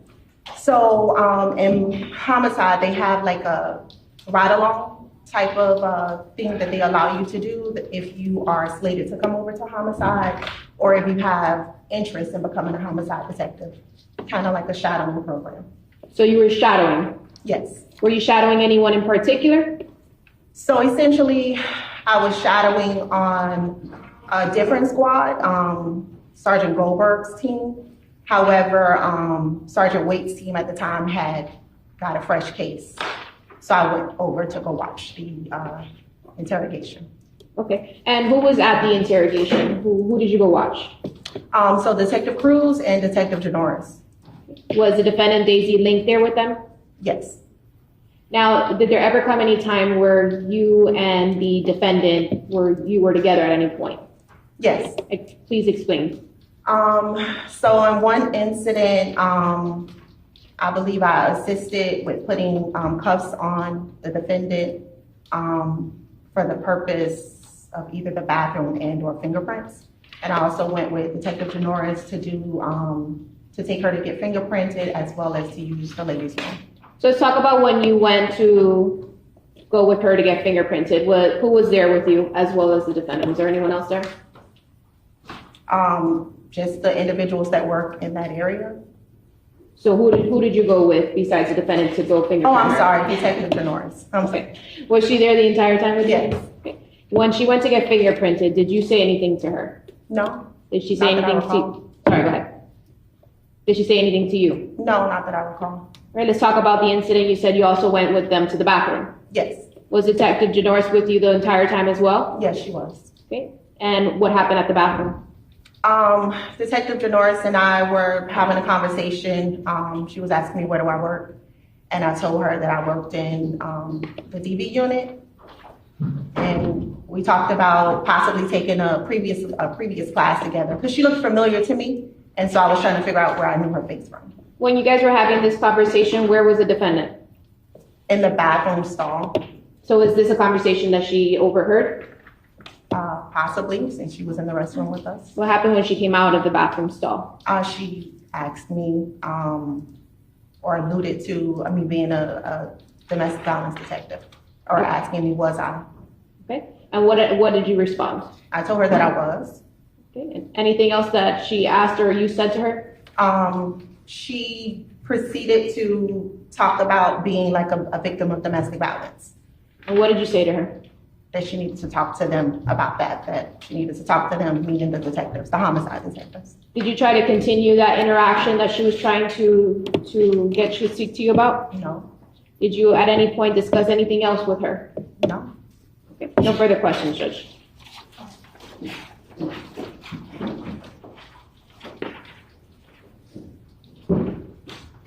Hello. So Ms. Link told you she was a victim of domestic violence and you directed her to speak to somebody else, correct? Essentially, yes. Was Detective Janoris in the same room when this happened? She was within the bathroom. Okay, is it a big bathroom, a small bathroom? Depends on what it's a public bathroom, so it's like a 3-stall bathroom on the second floor of the office. Now, you accompanied them for Ms. Link to get her fingerprints taken, correct? Yes. Where is the fingerprinting station in relation to the bathroom that you all were in? Down the hall on the first floor. And so, okay, the bathroom is on the second floor across from the homicide office. Right. Her interview was conducted in the robbery office, which is across the hall from homicide, but just a little bit further down. So then we walked her downstairs to the elevator to the first floor so she could get fingerprinted. So you are, right now, currently, you are a homicide detective. That's right. But back in June of 2022, you were a domestic violence detective. That's right. And in fact, you said that in the bathroom in front of Detective Janoris when Ms. Link talked to you. You said, it was said that you were a homicide, domestic violence detective. I was right? talking to Detective Janoris when I said that. I was answering Detective Janoris' question. Okay. So there's no question, in your mind at least, Detective Janoris knew that you were a domestic violence detective at that moment. That's correct. Okay. And you accompanied Detective Janoris to have Daisy Link fingerprinted, correct? Yes. Did you accompany her on the way back for Daisy Link to sit in the interview room? Yes, I accompanied her back to the robbery office. Okay. Other than Detective Janoris, was there anybody else there with Daisy Link during that process that we just talked about? The process has been going to get fingerprinted and coming back, going and coming back. Yes, ma'am. Not that I recall, besides the people who work in the fingerprint office. Is there a department procedure that you all are supposed to follow when you're escorting somebody in custody to get their fingerprints taken? Procedure. You have anything specific regarding the procedure? Well, I don't know if you remember, you and I spoke on Monday, right? Correct.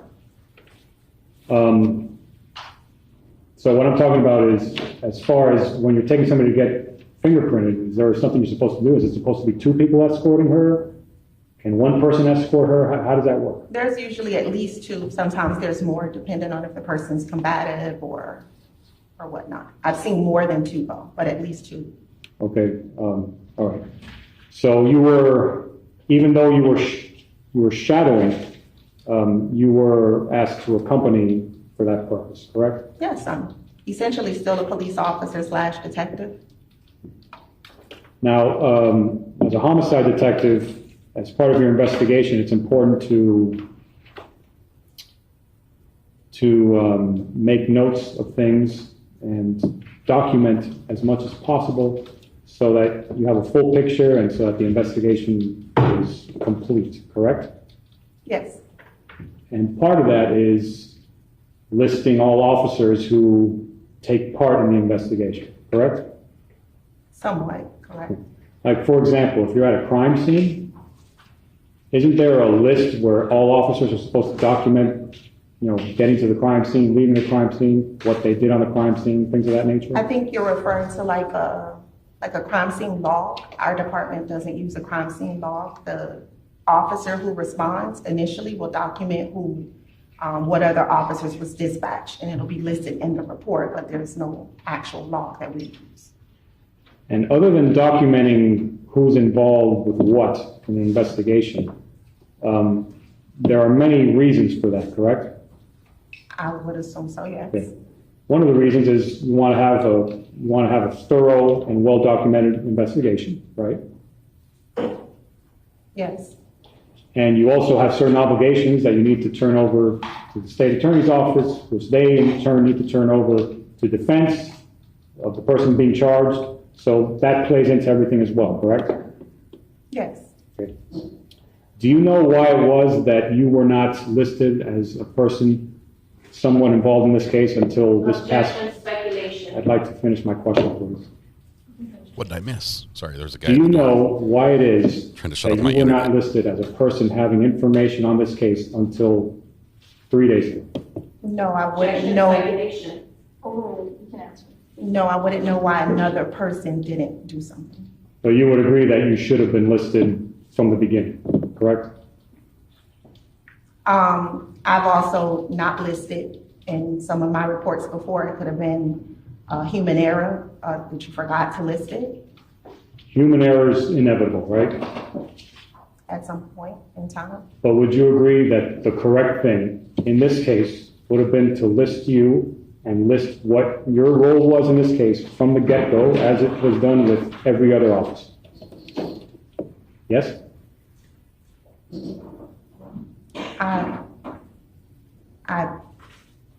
I don't.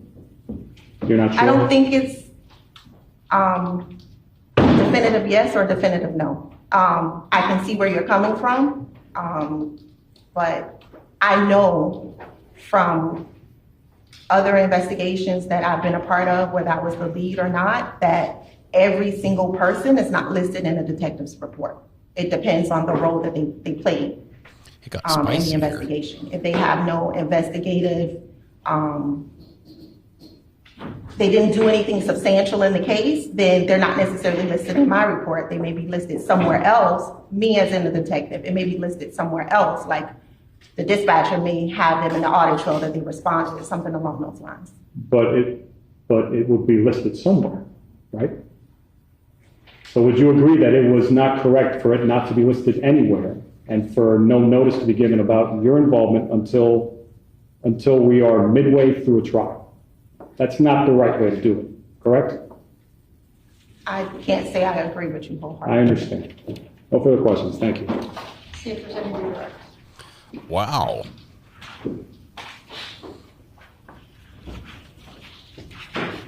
Defense a little mad. Detective Wilson, were you involved in any way in this investigation? No. Back on June 25th, 2022? No, I was not. Did you do anything substantive with this case? No, I did not. Were you involved in any collection of evidence? No. Were you involved in any speaking to the defendant during interrogations? No. what, if anything, were you doing at that interview or in that office that day? I was shadowing, observing. Okay. Now, we were also asked about homicide detectives and DV detectives. Can you please explain to the jury how is it that DV detectives get involved versus homicide detectives? So essentially, if you have a case where there's a report of like domestic violence, whether it's a simple battery or an aggravated battery, or even like an attempted murder, but it's related to like a domestic incident, a domestic violence detective would respond. If the person is expected to survive, that would be completely a domestic violence detective. The road officer will call the Special Victims Bureau. We would screen the call and determine if we need to respond or if we will come out later. But as far as homicide being involved in a domestic case, the person would have had to sustain life-threatening injuries where the doctor is deeming that the person is not expected to survive. Then at that point, I would brief the homicide detectives, and then they would take over the investigation. If the person did not have, if they were expected to survive their injuries, it would never go to homicide. So essentially, only a DV detective would respond. Homicide would never respond. So in this case, because a person didn't survive, would there have been a DV detective?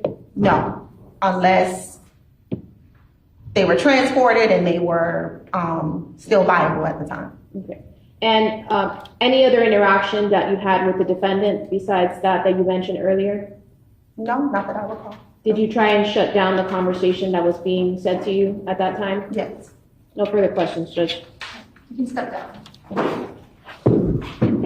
Any other rebuttal witnesses? State Law Sergeant Kermesini. Sergeant Kermesini.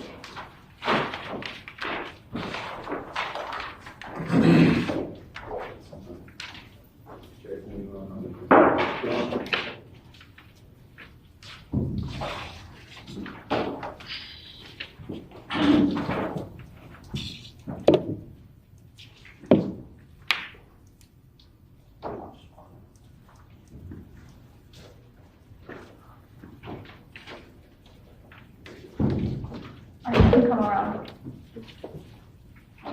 Right here. It's only been a few days, but might as well. Do you swear or affirm that the testimony about to give shall be the truth? Thank you. Sorry. Good afternoon. This witness sponsored by Stanley. Introducing yourself to the jury, please. Yes, my name is Sergio Cremesini. And can you remind them where you work? The Miami-Dade Sheriff's Office, Homicide Bureau. And can you remind me what your involvement in this case is? I conducted a cellular cell phone examination. And do you recall whose cell phone you extracted? It was an individual identified as Daisy Link. Now, I want to ask you a handful of specific questions. Technology. Is it ever changing or is it pretty stagnant? It changes, at least in regards to cell phones. When it comes to cell phone technology and extracting the cell phone technology, can you tell us a little bit about the technology change over time? In regards to obtaining the information or processing the information? Both. So there can be updates into what exactly, like which specific devices are available that we can conduct an examination. And then on the processing side, there is updates that are generally done that can yield additional or new information. Now, in 2022 versus now, is the technology that is able to extract and read the data on a phone better? So as it relates to the device in this case, the technology that extracts the information or pretty much copies it from the device is the same. However, the processing part of the software has been updated. Okay, would you say it's better? It essentially interprets or provides a little bit more data than what it initially does, yes. Okay, now I want to focus on a handful of things, but you extracted this phone in 2022, is that correct? Yes, that's correct. Did you also do it more recently than that? I didn't do an additional extraction, but I did do an additional processing of the actual extraction file. Yes. Sorry to cut you up. Can you just explain to the jury what that means a little bit? Sure. So if An easy way to think of it is if you were to take the data from a cell phone that's obtained during a forensic extraction, consider that a library. And within a library, you have different sections and different books in all the different sections of the library. What the updates to these softwares do is that if we were to hypothetically think that in 2022, all the books that we were able to read were in English and Spanish, and then as time progresses, the ability to interpret new languages is obtained, which is pretty much how that technology evolves. So it doesn't provide new information that wasn't there to begin with, it just allows for the ability to essentially interpret beyond what it initially did. And you reinterpreted the data from that extraction? Yes. Can you explain to the jury again what hash marks are? So a hash is essentially, it's like a digital fingerprint that you can conduct on a file. It could be a file, it could be a folder. And pretty much if anything within that file changes, then that value for that hash is going to be different, letting you know that the actual contents are not the same. Did you verify those hashes from the 2022 reading of that data versus when you did it a few weeks ago? So the hash of the original extraction is the same. Are you asking in relation to a specific file, or? I will in a minute. Okay. But the actual data was the same, is that correct? Yes, that initial, so to speak, copy of the library, that has a hash value as well, and that is the same and has not changed. Now, specifically to, and what I have up, I'm going to ask you to sit down in a moment, videos on the defendant's phone from June 1st of 2022 up and through the incident date of June 25th, 2022. Were you able to confirm that the same data that was on this phone was the same as 2022 as it was in 2025? Yes, so I compared the hash values because aside from there being a hash on the overall library, there's also a hash that's assigned to each individual file. I'm sorry, continue. So I did a comparison of the hash values that were generated in 2022 and then compared it to the hash values now. And yes, all of those videos are the same. Okay, if permission for the witness to sit down? Yes. If you don't mind coming down here. Can you just remind the jury what actually we're looking at here? So this is going to be one of the softwares, essentially the report that's generated with the data from the phone. Okay. Can you do me a favor and just publish to the jury the created date right there? June 18, 2022. Just go forward. And the next date? June 22nd, 2022. The next date? June 24th, 2022. And again, it's June 24th, 2022? Yes. Thank you. Any further questions? You can have a seat. Let's see if there's any crosses. I don't have any questions. You can step down. Well, that, folks, is the case in a nutshell. We're all done. Closing's coming up. All right, State, do you have any other witnesses? No, Your Honor. Okay, so you're resting on your remote case. Yes, Your Honor. Okay, so both sides have rested. Lisette made you coffee anyway and snacks, so we'll just take it back there. Feel free to take us whatever you want home if you want. If you want the little shot of colada, go for it. We're gonna end early for today. So Take we'll the come whole back pot tomorrow. of coffee home? We're technically a day early of schedule, so I anticipate in the normal course of a trial, we would conduct closing arguments today and deliberations. Prior to that, I would give you the jury instructions. So I'm gonna work with the lawyers and just link on those jury instructions. For the most part, they are prepared essentially right before a case ends. That's the best way to be thorough, so that's what I'm gonna do today and tomorrow morning. We'll plan on a 2-hour morning session tomorrow. So from 10:30 to 12:30, I will provide you lunch tomorrow. And if all goes according to the way trials usually go, you all will have lunch and deliberate around the same time. So we'll plan on that. So please have a heavy breakfast so that if we're together from 10:30 to 12:30, we may not break until 12:30, we may not break until 1. So we'll just plan on a heavy breakfast. We'll get you your lunch orders in the morning. That way we're not ordering for you as you deliberate. Please remember my instructions about not doing any research about this case, not speaking about this case with anyone. I know you've heard a lot of evidence, and I'll remind you what we talked about on day 1 and 2. You should not form any fixed opinions until you have heard the argument of the lawyers, as well as my instructions on the law. You now have all the evidence that the lawyers have put in front of you. There is no other evidence for you to decide. For you to hear. You may get tempted to think about what your verdict is going to be. Please resist those temptations and follow the court's instructions. You've also interacted from the witness stand with a lot of witnesses. If you see them lingering in the hallway or any family members, lawyers, this link, please ignore them. They're supposed to ignore you. If you find out of any violations or if a violation happens to you, please inform me and please inform Umberto. So we're just going to the jury room for a few minutes. Feel free to enjoy the coffee, and then Umberto will come get you in about 10 minutes or so. If you're ready beforehand, knock on the jury room, and Umberto will come get you beforehand. Thank you. All right, so the jury.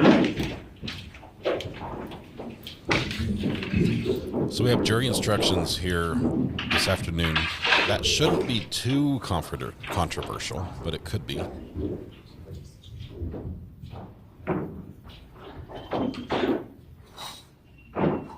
Then a couple hours of... That's mine, way to go. Who are you talking to? Daisy?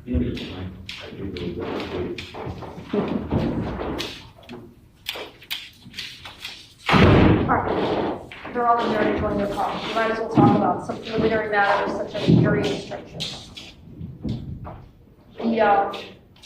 Is anyone asking for a lesser?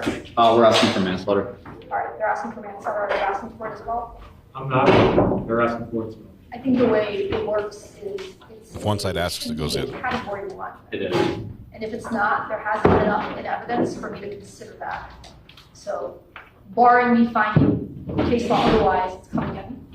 The self-defense instruction, you're asking for a defense. Yes, ma'am. 3.6F. I have no objection. The standards Just look up something real quick. I don't know if it's justifiable use of the. I don't know if it's that one, but I trust someone else. There's some stuff that doesn't apply, so we need to look that one up. You made a big deal about a burglary. Are you asking for? You're not asking just for self-defense instruction. You're asking for an additional instruction on the victim burglarizing or attempting to burglarize her home. Well, it's part of 3.6, Judge. It's I'll read it. Daisy Link was justified in using deadly force if she reasonably believed that such force was necessary to prevent A, imminent death or great bodily harm to herself or another, or B, the imminent commission of a burglary or kidnapping against herself or another. You said it's 3.6F. That's him going into her house to lock her out. That's burglary. That's burglary. That would be a huge win if this comes in for the defense.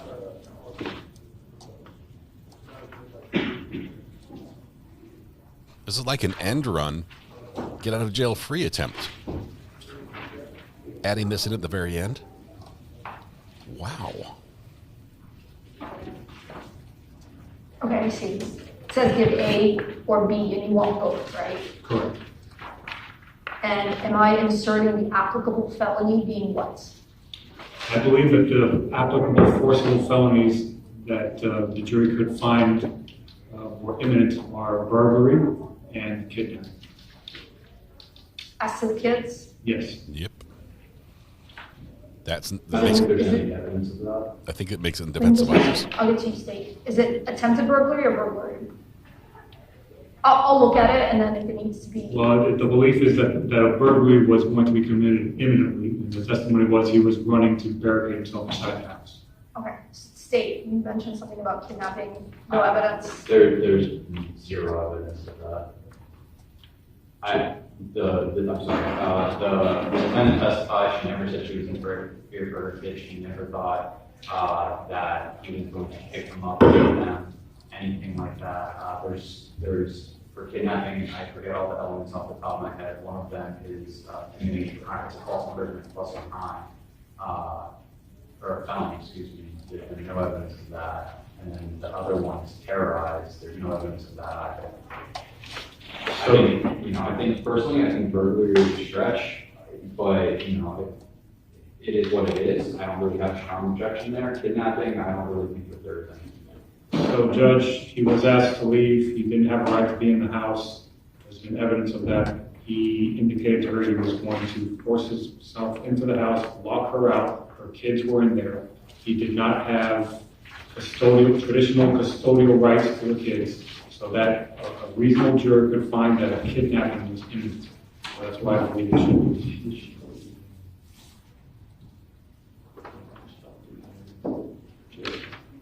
No, I'm just joking, he says. What? Are you able to pull up the kidnapping 9.1?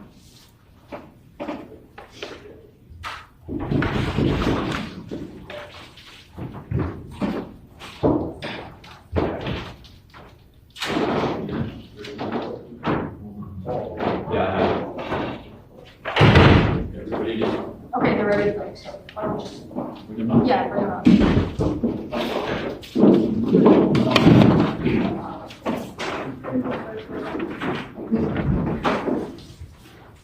All right, folks. We'll see you tomorrow. Thank you.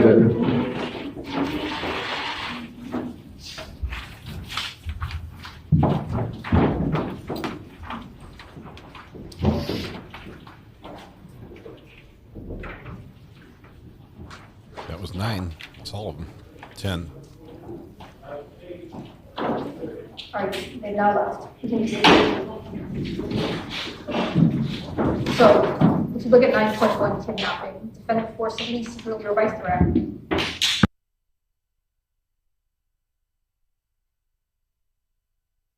And with that, we lose. I don't know why we lost our feed.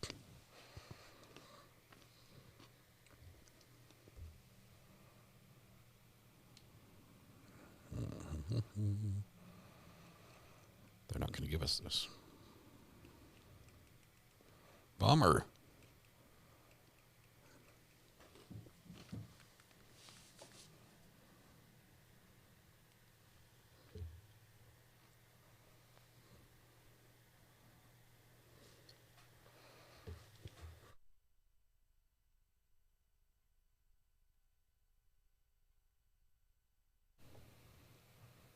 Yeah, they cut it off. Boo. We just got booted.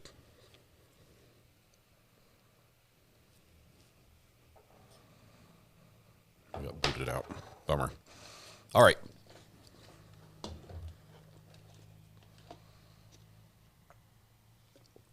The worst part was I just stuffed my mouth full of pretzels as well. The judge said, turn it off.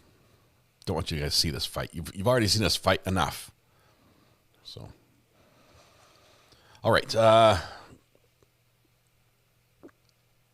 Let's see. We have cutting the feed might be a blessing. It might. Tonight I've got a gig. Which I didn't know I had until a few minutes ago. It's a late notification, but hey, we'll take it.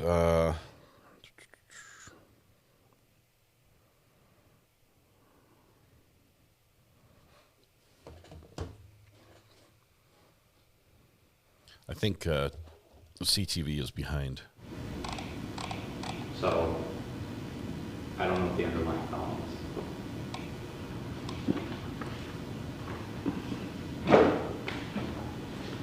is. Let's see what we got here. Hang on just 1 second.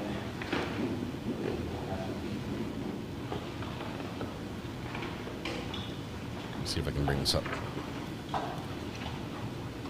I don't understand your argument, Mr. Burrito, with regards, are we back to the burglary? No. I'm saying, so it says commit or facilitate the commission of applicable felony.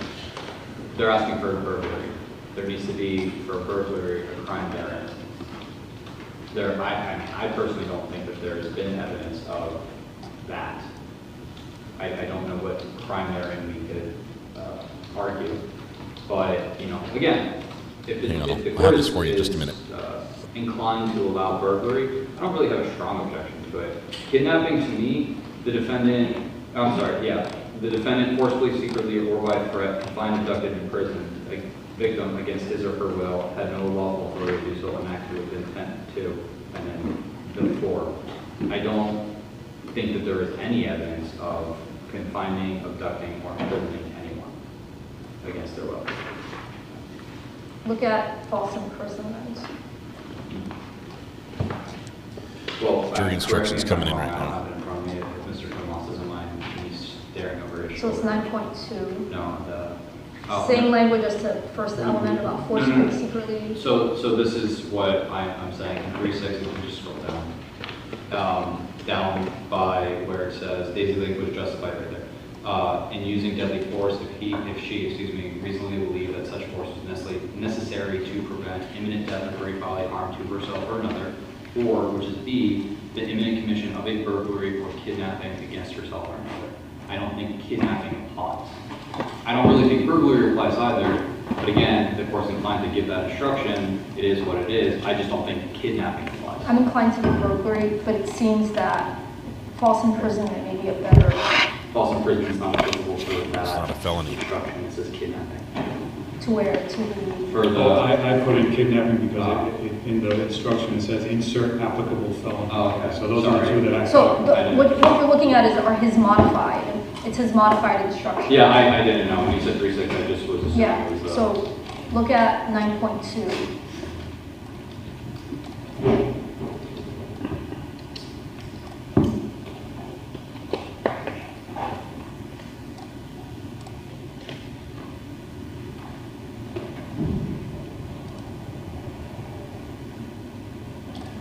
And Judge, I think false imprisonment is probably better than kidnapping. and Judge, in 9.2, it also says confinement of a child under the age of 13 is against the child. Although if such confinement is without the consent of the child's parent, view or guardian, which in this case was Daisy.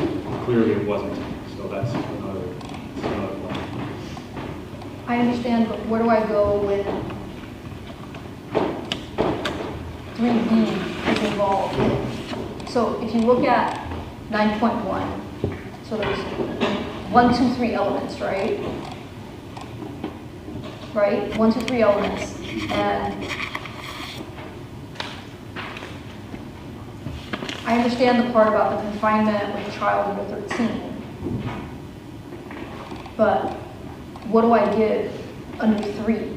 But so there is no actual evidence of that. He didn't get inside the house. He didn't confine anyone. He was shot outside of the home. In order to get there, he has to be actually confining him. No, I understand, but part of the self-defense instruction allows them to consider Defense of others. a defendant resisting this commission of a felony. No, I understand. I'm just saying, I think, again, I just don't think false imprisonment is applicable. I don't think kidnapping is applicable because there's no evidence of that because he never actually got inside that home. I'm not disagreeing with you, I'm just asking Mr. Tomas if what his position is, because I'm not seeing it either. So Judge, my position is, as Ms. Lynn testified, he told her that he was going to lock her out of the home, and it was her reasonable belief that he was going to barricade himself inside the home where the kids were. So she had asked him to leave. We already know he did not have traditional parental rights to those kids. They were limited. She asked him to leave, so by him, she had reason to believe that imminently he was going to go into that home and forcibly keep her out of the home, away from the kids. And that's where the kidnapping, false imprisonment argument comes from. Right, but under 3, is it A, B, C, or D? We're looking at 9.2? Yes. Okay. I'm sorry, 9.1. Oh, 9.1. That's kidnapping, 9.1.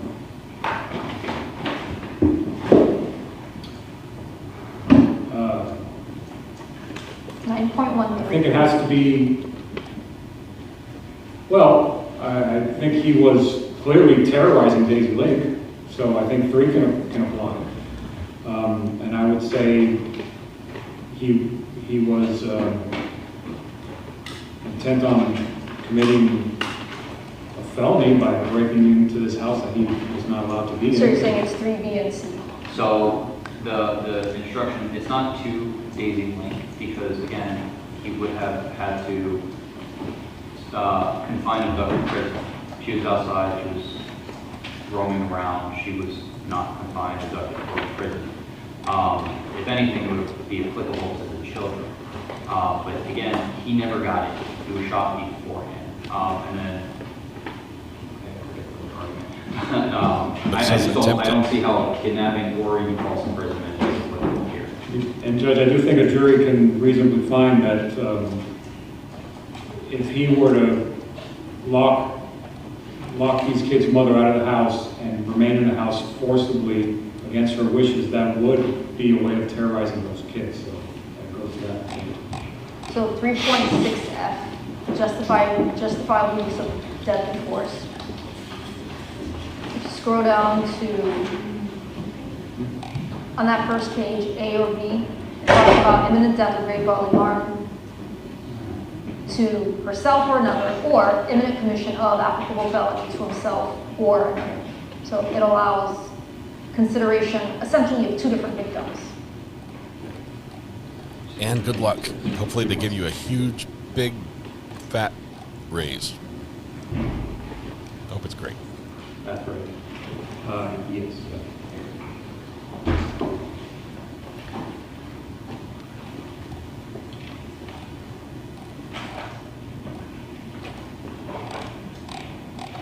Did you look at kidnapping? I'm sorry, did you look at false imprisonment? There's less elements. I did. This might be an easy not guilty with that burglary You instruction. wouldn't prefer if I was going to consider one over the other, you wouldn't consider false imprisonment over kidnapping? I'm fine with false imprisonment. As opposed to kidnapping? That's fine with me. State your objections to false imprisonment? Yeah, I just don't think it's applicable. If I were to give one over the other, it would be the false imprisonment.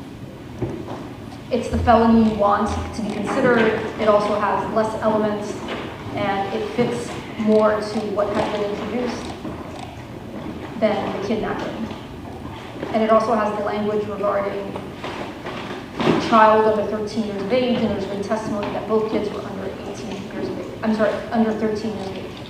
All right, is there anything else that I'm considering besides what we just talked about here? So, Judge, there's a few other things.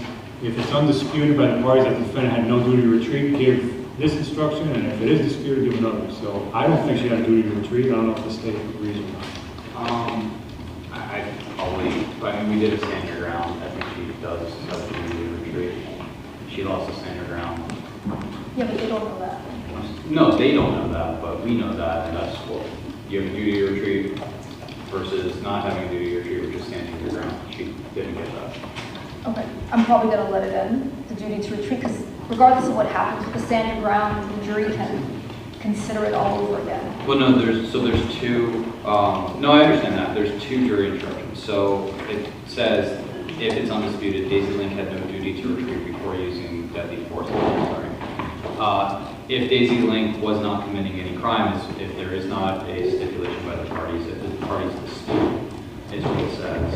If Daisy Link was not committing any crime other than alleged second-degree murder or manslaughter for defendant's self-defense or defense of others, and if she was at a place where she had the right to be, the defendant had no duty to retreat before using deadly force. On the other hand, if at the time the defendant used, etc., that because we are disputing, the way I read this at least, that's the instruction that needs to be read.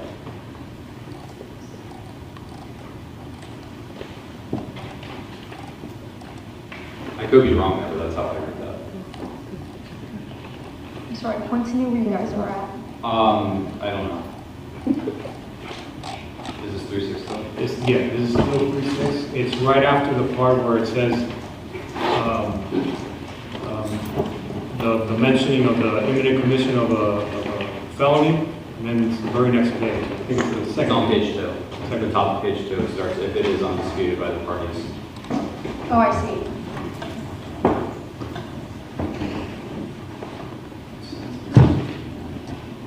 I think it's pretty clear. If the parties dispute, I have to give the longer instruction. Yeah. Okay, so it's the longer instruction. All right, anything else requested? I don't think so. There's a lot that doesn't apply here. Yeah, it has to be cleaned up a lot. Yeah. I'll send you all a draft, and then we can meet tomorrow. Can we meet early on tomorrow at 9:30? Yeah, Mr. Tomas and I actually have sounding with you tomorrow. Okay. We'll be here anyway. But the other instruction that I would seek is I would ask for a jury instruction about what the court took judicial notice of, that in order for parental rights to be terminated, there must be a court order under Florida law. And no such order exists. All right, Mr. Tomas, any objection to that? No, that's fine. Okay, so I'll add that. Any other instructions regarding the video evidence that they are to rely on? I think defense counsel and I need to sit down and agree on which videos are. Oh, shoot, So you're talking about the aid? Yeah. So I have the transcript. It's my fault. I forgot to introduce it as evidence. I think we can agree on the record that it can go back to the jury. Okay. So what will it be? Let's just give the clerk a copy. It's actually sitting on top of. Jeanette? Yes. So by stipulation of the parties, that goes into evidence. I can do it in front of the jury tomorrow, but that states what? It'll be states 30, please. States 30. Thank you.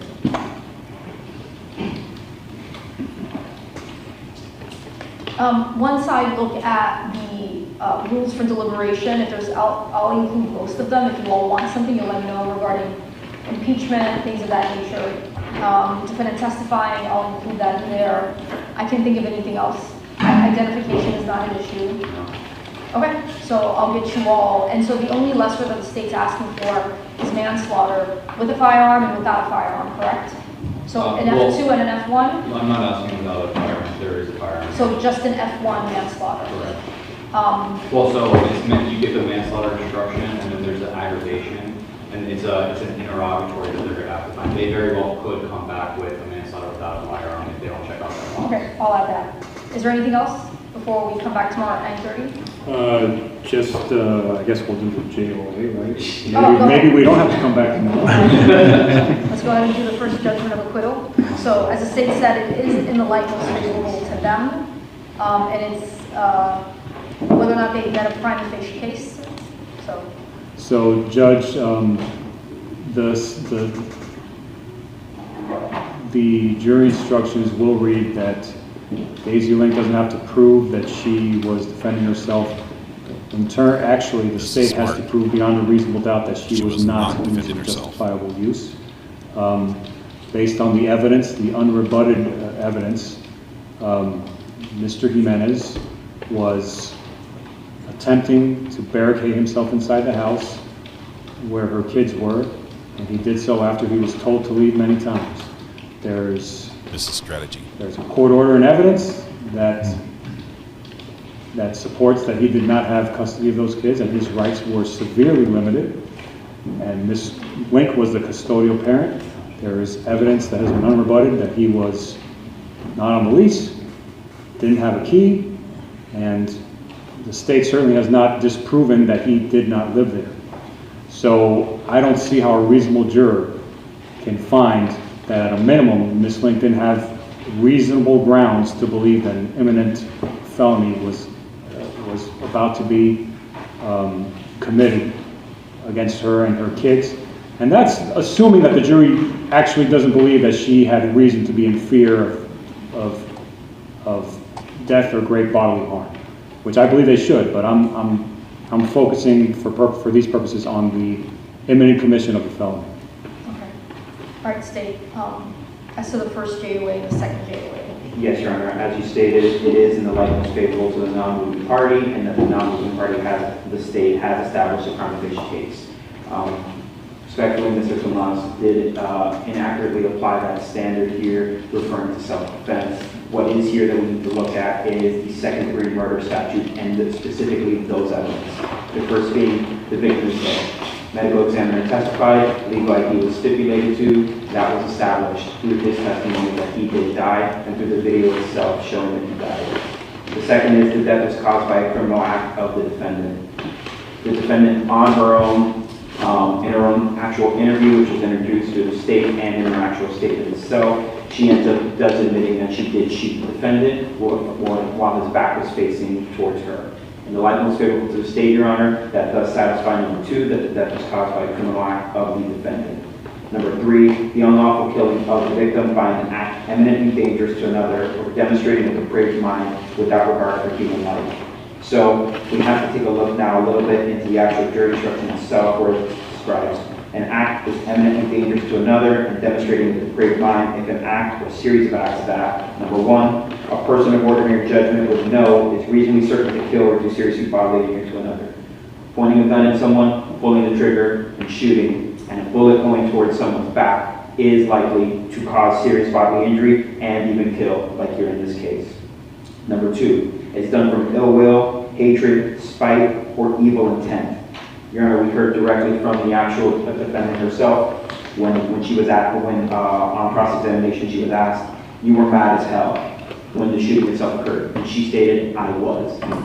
She has, through her own actual interview and statement on the stand, admitted that this was through ill will, hatred, and spite. Now, number 3 is of such a nature that an act itself indicates an indifference to human life. It shows an indifference to human life because it is quite literally pointing a firearm at someone while their back is facing towards them and pulling the trigger while they are running away. In the light most favorable to the state, Your Honor, the state has proved a prima facie case here of second-degree murder. Regarding self-defense, that is something for the jury to decide to see whether or not that's applicable. So I agree with you with the first JOA. But not the prima second. facie case is a low standard. The state just has to meet the basic elements of the offense, and it's in light most favorable to the state. This could be it. That Oh my was goodness. proven. The second JOA, Mr. Aktala, I'm not going to put all the facts on the record. You already read the standard into the record regarding could a reasonable jury come back guilty as charged. What's your response to Mr. Tomas saying that she was resisting the victim's attempt to go into her home, essentially a burglary, and also, so let me address that first. Well, Your Honor, so first, this comes down to credibility of the actual witnesses. We have a medical examiner who's testifying about where itself the actual gunshot went through in the person's body. Then we actually look at the blood trail itself from where the blood started dripping from the victim, which is not anywhere near the actual front porch, as the evidence in the photos will show. So a jury could reasonably find that this was not an act of self-defense, that she was running towards the home. This is all coming from the defendant's statement herself, that she is essentially claiming that he was running into the home. It's a matter of credibility, and through the cross-examination and the defendant's interview, multiple times we see the actual story itself changing, and even while on the stand as well too. So a jury can take into consideration whether or not she was telling the truth, where that is the only place that this story comes from, that he was running into the home. So based on what is in evidence, you're saying that there is enough for the jury to weigh credibility and make a determination that her version of events is not reasonable? Exactly, Your Honor. What about her version of events? And it might come down to the sequence of the events, right, and how it's told. She obviously said that he's bigger than her, right? That he had hit her a few days before, and her version of events is something along the lines of she wanted him to stop hitting her because right before she shot him, he pushed her to the ground. Again, this comes down to credibility because we look at how many times she tells this story to detectives. It's 4 different times in the actual interview itself where this is not coming out towards the end. And even we talk about how much time itself has gone by, whether or not she's had an opportunity to sit down and think about this. It still comes down to credibility and whether or not the jury can find her credible and see if that story is accurate or not. This is why, moving for a judgment of acquittal, a defendant admits not only the facts stated in evidence adduced, but also admits every conclusion favorable to the adverse party that a jury might fairly and reasonably infer from the evidence, which can be inferred here, especially because there is the video itself of the shooting where we hear that set of facts that the defendant presented does not line up with that. Do you want access to the record regarding what I just asked the state? What was that, Judge? Do you want access to the record of what I just asked the state? No, what was the question you were referring to? I was asking him about her version of events, specifically about the sequence of events of her saying something along the lines of he had pushed her to the ground or hit her to the ground. She wanted the hitting to stop. They were both going towards the front door, and that's why she shot. Yes, that's her testimony, and we heard corroborating testimony from the grandmother who left an hour or two before the shooting, but before she left, she herself witnessed multiple occasions of Mr. Jimenez attacking Miss Link, being told to leave, leaving, and then coming back. So there is corroboration there, and the state has not introduced evidence that would rebut that. What they want me to do is leave it up to the jury, because a reasonable jury could weigh the credibility and then come to their own determination. They need to prove it. The burden's on the state. But I don't think a reasonable jury is going to... Defense, you're saying the wrong thing. ...believe that as the state has alleged, that Mr. Jimenez, at the time he got shot, he was running away in fear. When you consider the evidence where he screamed what he did, and it all, Miss Link's version of events line up with all of it. I understand the state's position. My position is I don't think a reasonable jury can overcome or come to a conclusion that the state has proven beyond a reasonable doubt that it was not self-defense. That she was not justified. There it is. In stopping this man from entering her home and barricading her out of her home after she told him to leave multiple times. So at this stage, the court's going to deny the second judgment of acquittal. It is a jury instruction, and based on the arguments regarding the credibility of the witnesses and which version of events and from which lens a jury actually views the version of events, sequence of events, and credibility of the witnesses, a reasonable juror could come back as guilty as charged. If you all convince them otherwise, Mr. Tomas, I could very well see them coming back on something else. Okay? But we'll let this jury decide. All right, anything else that I can take care of for you before we adjourn for the day? You said you wanted us here at 9:30, right? Yeah, please, if possible. So, I mean, I'll be doing the sounding at 9 if you guys can get here at 9:30. I was supposed to do it now. Yeah, I mean, I can't. We don't have fun. I'm not ready. I'm in trial. It's going to take me at least 20 minutes to print the jury instructions. So if we can at least go over it close to 9:30, I can make some edits with Lisette's help, and then we can at least fire it off so that we can give them everything at 10:30 and read them the instructions. It'll probably take me another 20 minutes, 15 minutes to read it to them. And then you all can start your closing arguments close to 11. Will you all be needing more than 45 minutes per side? Yeah. Can we just start with 45 minutes and take it from there?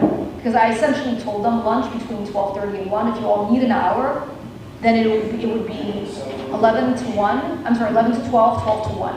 Okay? Are you giving 45 minutes total? Because I'm going to need more than 45 minutes for Bo and first. Yeah, 45 minutes to an hour total. I mean, Judge, it is a homicide case. I would ask for at least an hour. Let's just start with 45 minutes and take it from there, okay? But if you all want 1 hour, I'm open to giving you all 1 hour. All right, see you tomorrow. Thank you. All right, y'all go home now. Don't fight in the halls. No tripping. All right.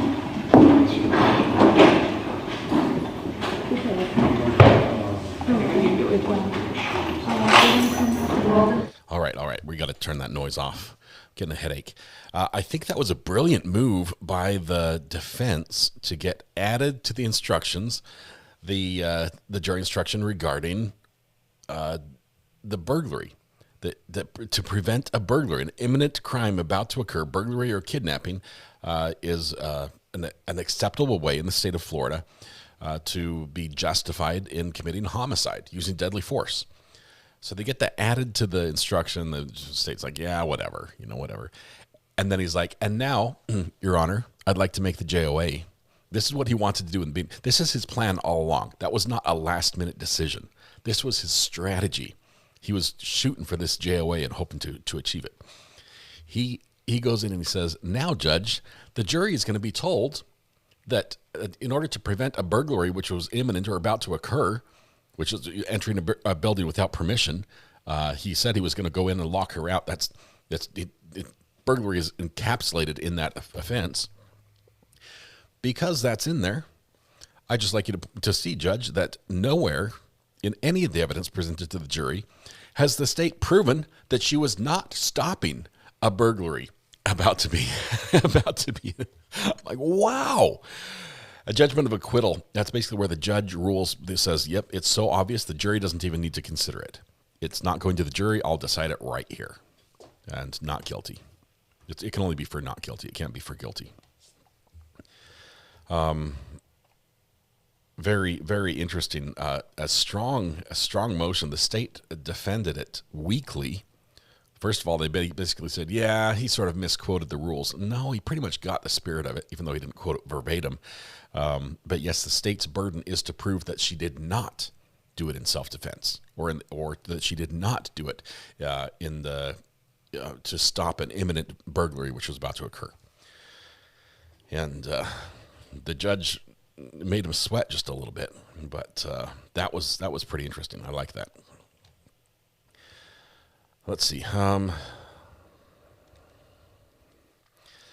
Let's see. Yeah, they're rarely granted. Who needs a signal at the lake anyway? Blair, I do. I've got the Starlink for that. A guy came to my door a little bit ago and was telling me that something about the internet. And my wife said, they said they're changing our internet. I'm like, excuse me? And he came and says, hey, we've just installed this. He was trying to sell me fiber. I'm like, I've been on fiber for a couple of years now. Love it. It's the best thing that I ever did to my diet. No, I'm talking about internet. But he was surprised by that. So I said I'd be interested in a plan where you can give me a deal that will be the same going forward until I change it. But if it's just like an introductory offer, I don't care how sweet it is. You just gouge me on the back end. Bug Dugger says, sorry for breaking your phone, boss, but wow, 29 months, forgive me. Attorney level, Bug, of course I forgive you. I don't know what it is. I think, honestly, what I have to do is I have to delete all of our contacts, which is sad because you've sent me some awesome pictures. But I think I just have to delete that, and then you have to text me again and say, this is Bug. It will have like a new chain going. Because there was one file somewhere in there, that just got messed up, and it keeps trying to load it, and it just crashes. I don't know why. All right, it's a little early. Give me a minute. I'm not going to do it tonight. No rush yet. Well, I guess I should probably do it soon. Bug Dugger, let me see if I can find this. Because that way you can text me. But just don't send me a picture, whatever it is. There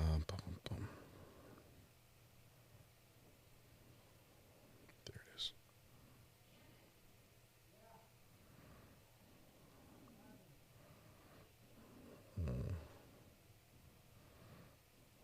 Okay, Bug, I'm going to delete everything you've ever sent me. I'm sorry.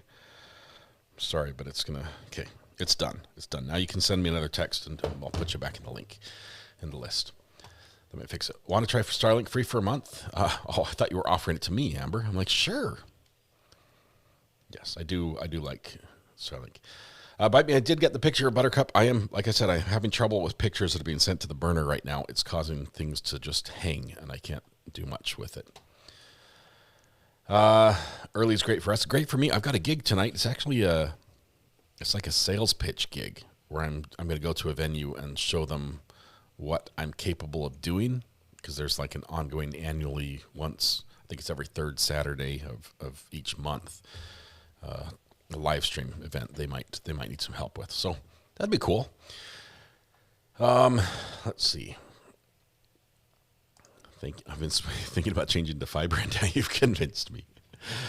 Fiber is really good. I really like it.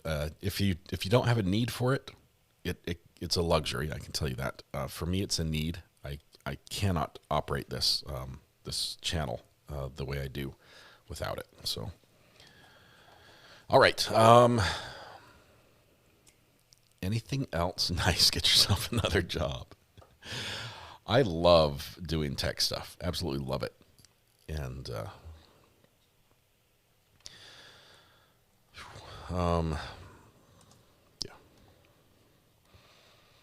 Sell them a vacation package. Dwayne. I had another person who called. It was during the testimony. I answered it, and she was also a vacationer. I told her, just you take my vacation for me. Just you can have all my points.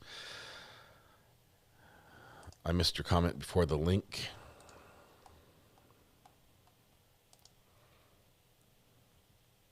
I actually have to chat with you about Starlink specifically.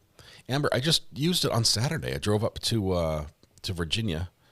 When I'm not doing live streaming from the road, I switch my plan to the 50 gigabytes a month. Gigabytes a month, I think. And so we put it on top of the car, which it's still mounted on the car right now, so my son could do homework for his college classes on the drive up and drive back, because that's like 3 hours of driving each way. And he got a lot of college work done. That meant he could come with us on our little trip. I love it. Never had a problem. So you're selling off your services and talents a little bit to the highest bidder. Tony, thank you very much. Appreciate your help. Got your messages. Don't have anything for you right now, but we'll let you know if we need some help. I do appreciate that. And I've eaten myself just a few too many pretzels, so it might just be time to take a brief afternoon nap before we go out for a little quick gig. The sales pitch. Tomorrow we're going to be back. Obviously, we've got closing statements in the Daisy Link trial. I can already see that the defense is going to be pushing really hard in the defense of burglary option. I think that's what we're going to hear from them. We'll see how the state counters that, because it is their duty to prove that it was not the case. I think the biggest thing that goes to prove that it's not the case is she never said anything about it to police, and she lied about everything else. So, yeah.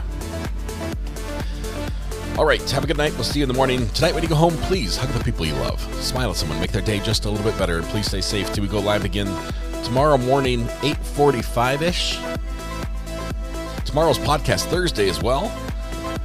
So good things all around. Are we done for the day? We are, Barb. Have a good evening, Rebecca. Thank you. Let's see. There, I think I got all that. I think we're good. All we have left to do is maybe play a song. Other than this one.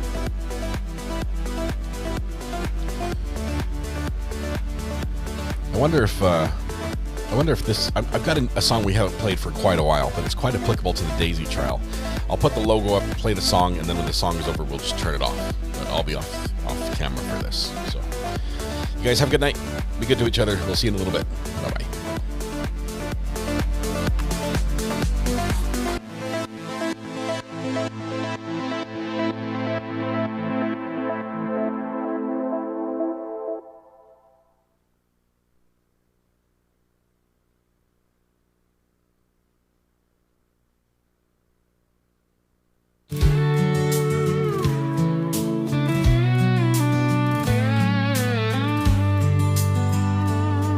This is the wrong song. I could.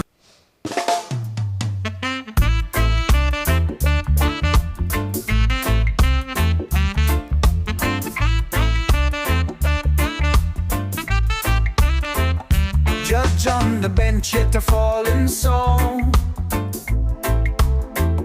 Sheriff with the gun that took its toll. Juror stands up, swearing they're a seer. Courtroom's a stage, but it's not too clear. Evidence piling, but it's all a play. Witnesses talking in a twisted way. Law books open, left in disarray. Order in the court, judge said yesterday. Chaos in the courtroom, no one knows their role. Judges, the victim, lost their very soul. Sheriff on trial,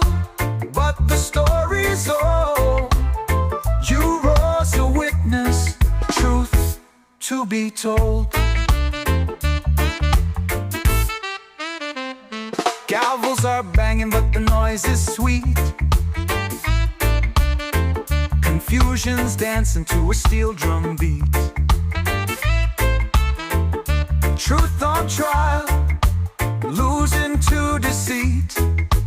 Justice is a waltz, done with slippery feet. The courtroom spinning like a reggae song. Characters mingling right with wrong. Laws in shambles, cause the strings are strong. Tangled in the melody, justice gone. Chaos in the courtroom, no one knows their role. Judge is the victim, lost their very soul. Sheriff on trial, but the story's old. Jurors a witness, truth to be told.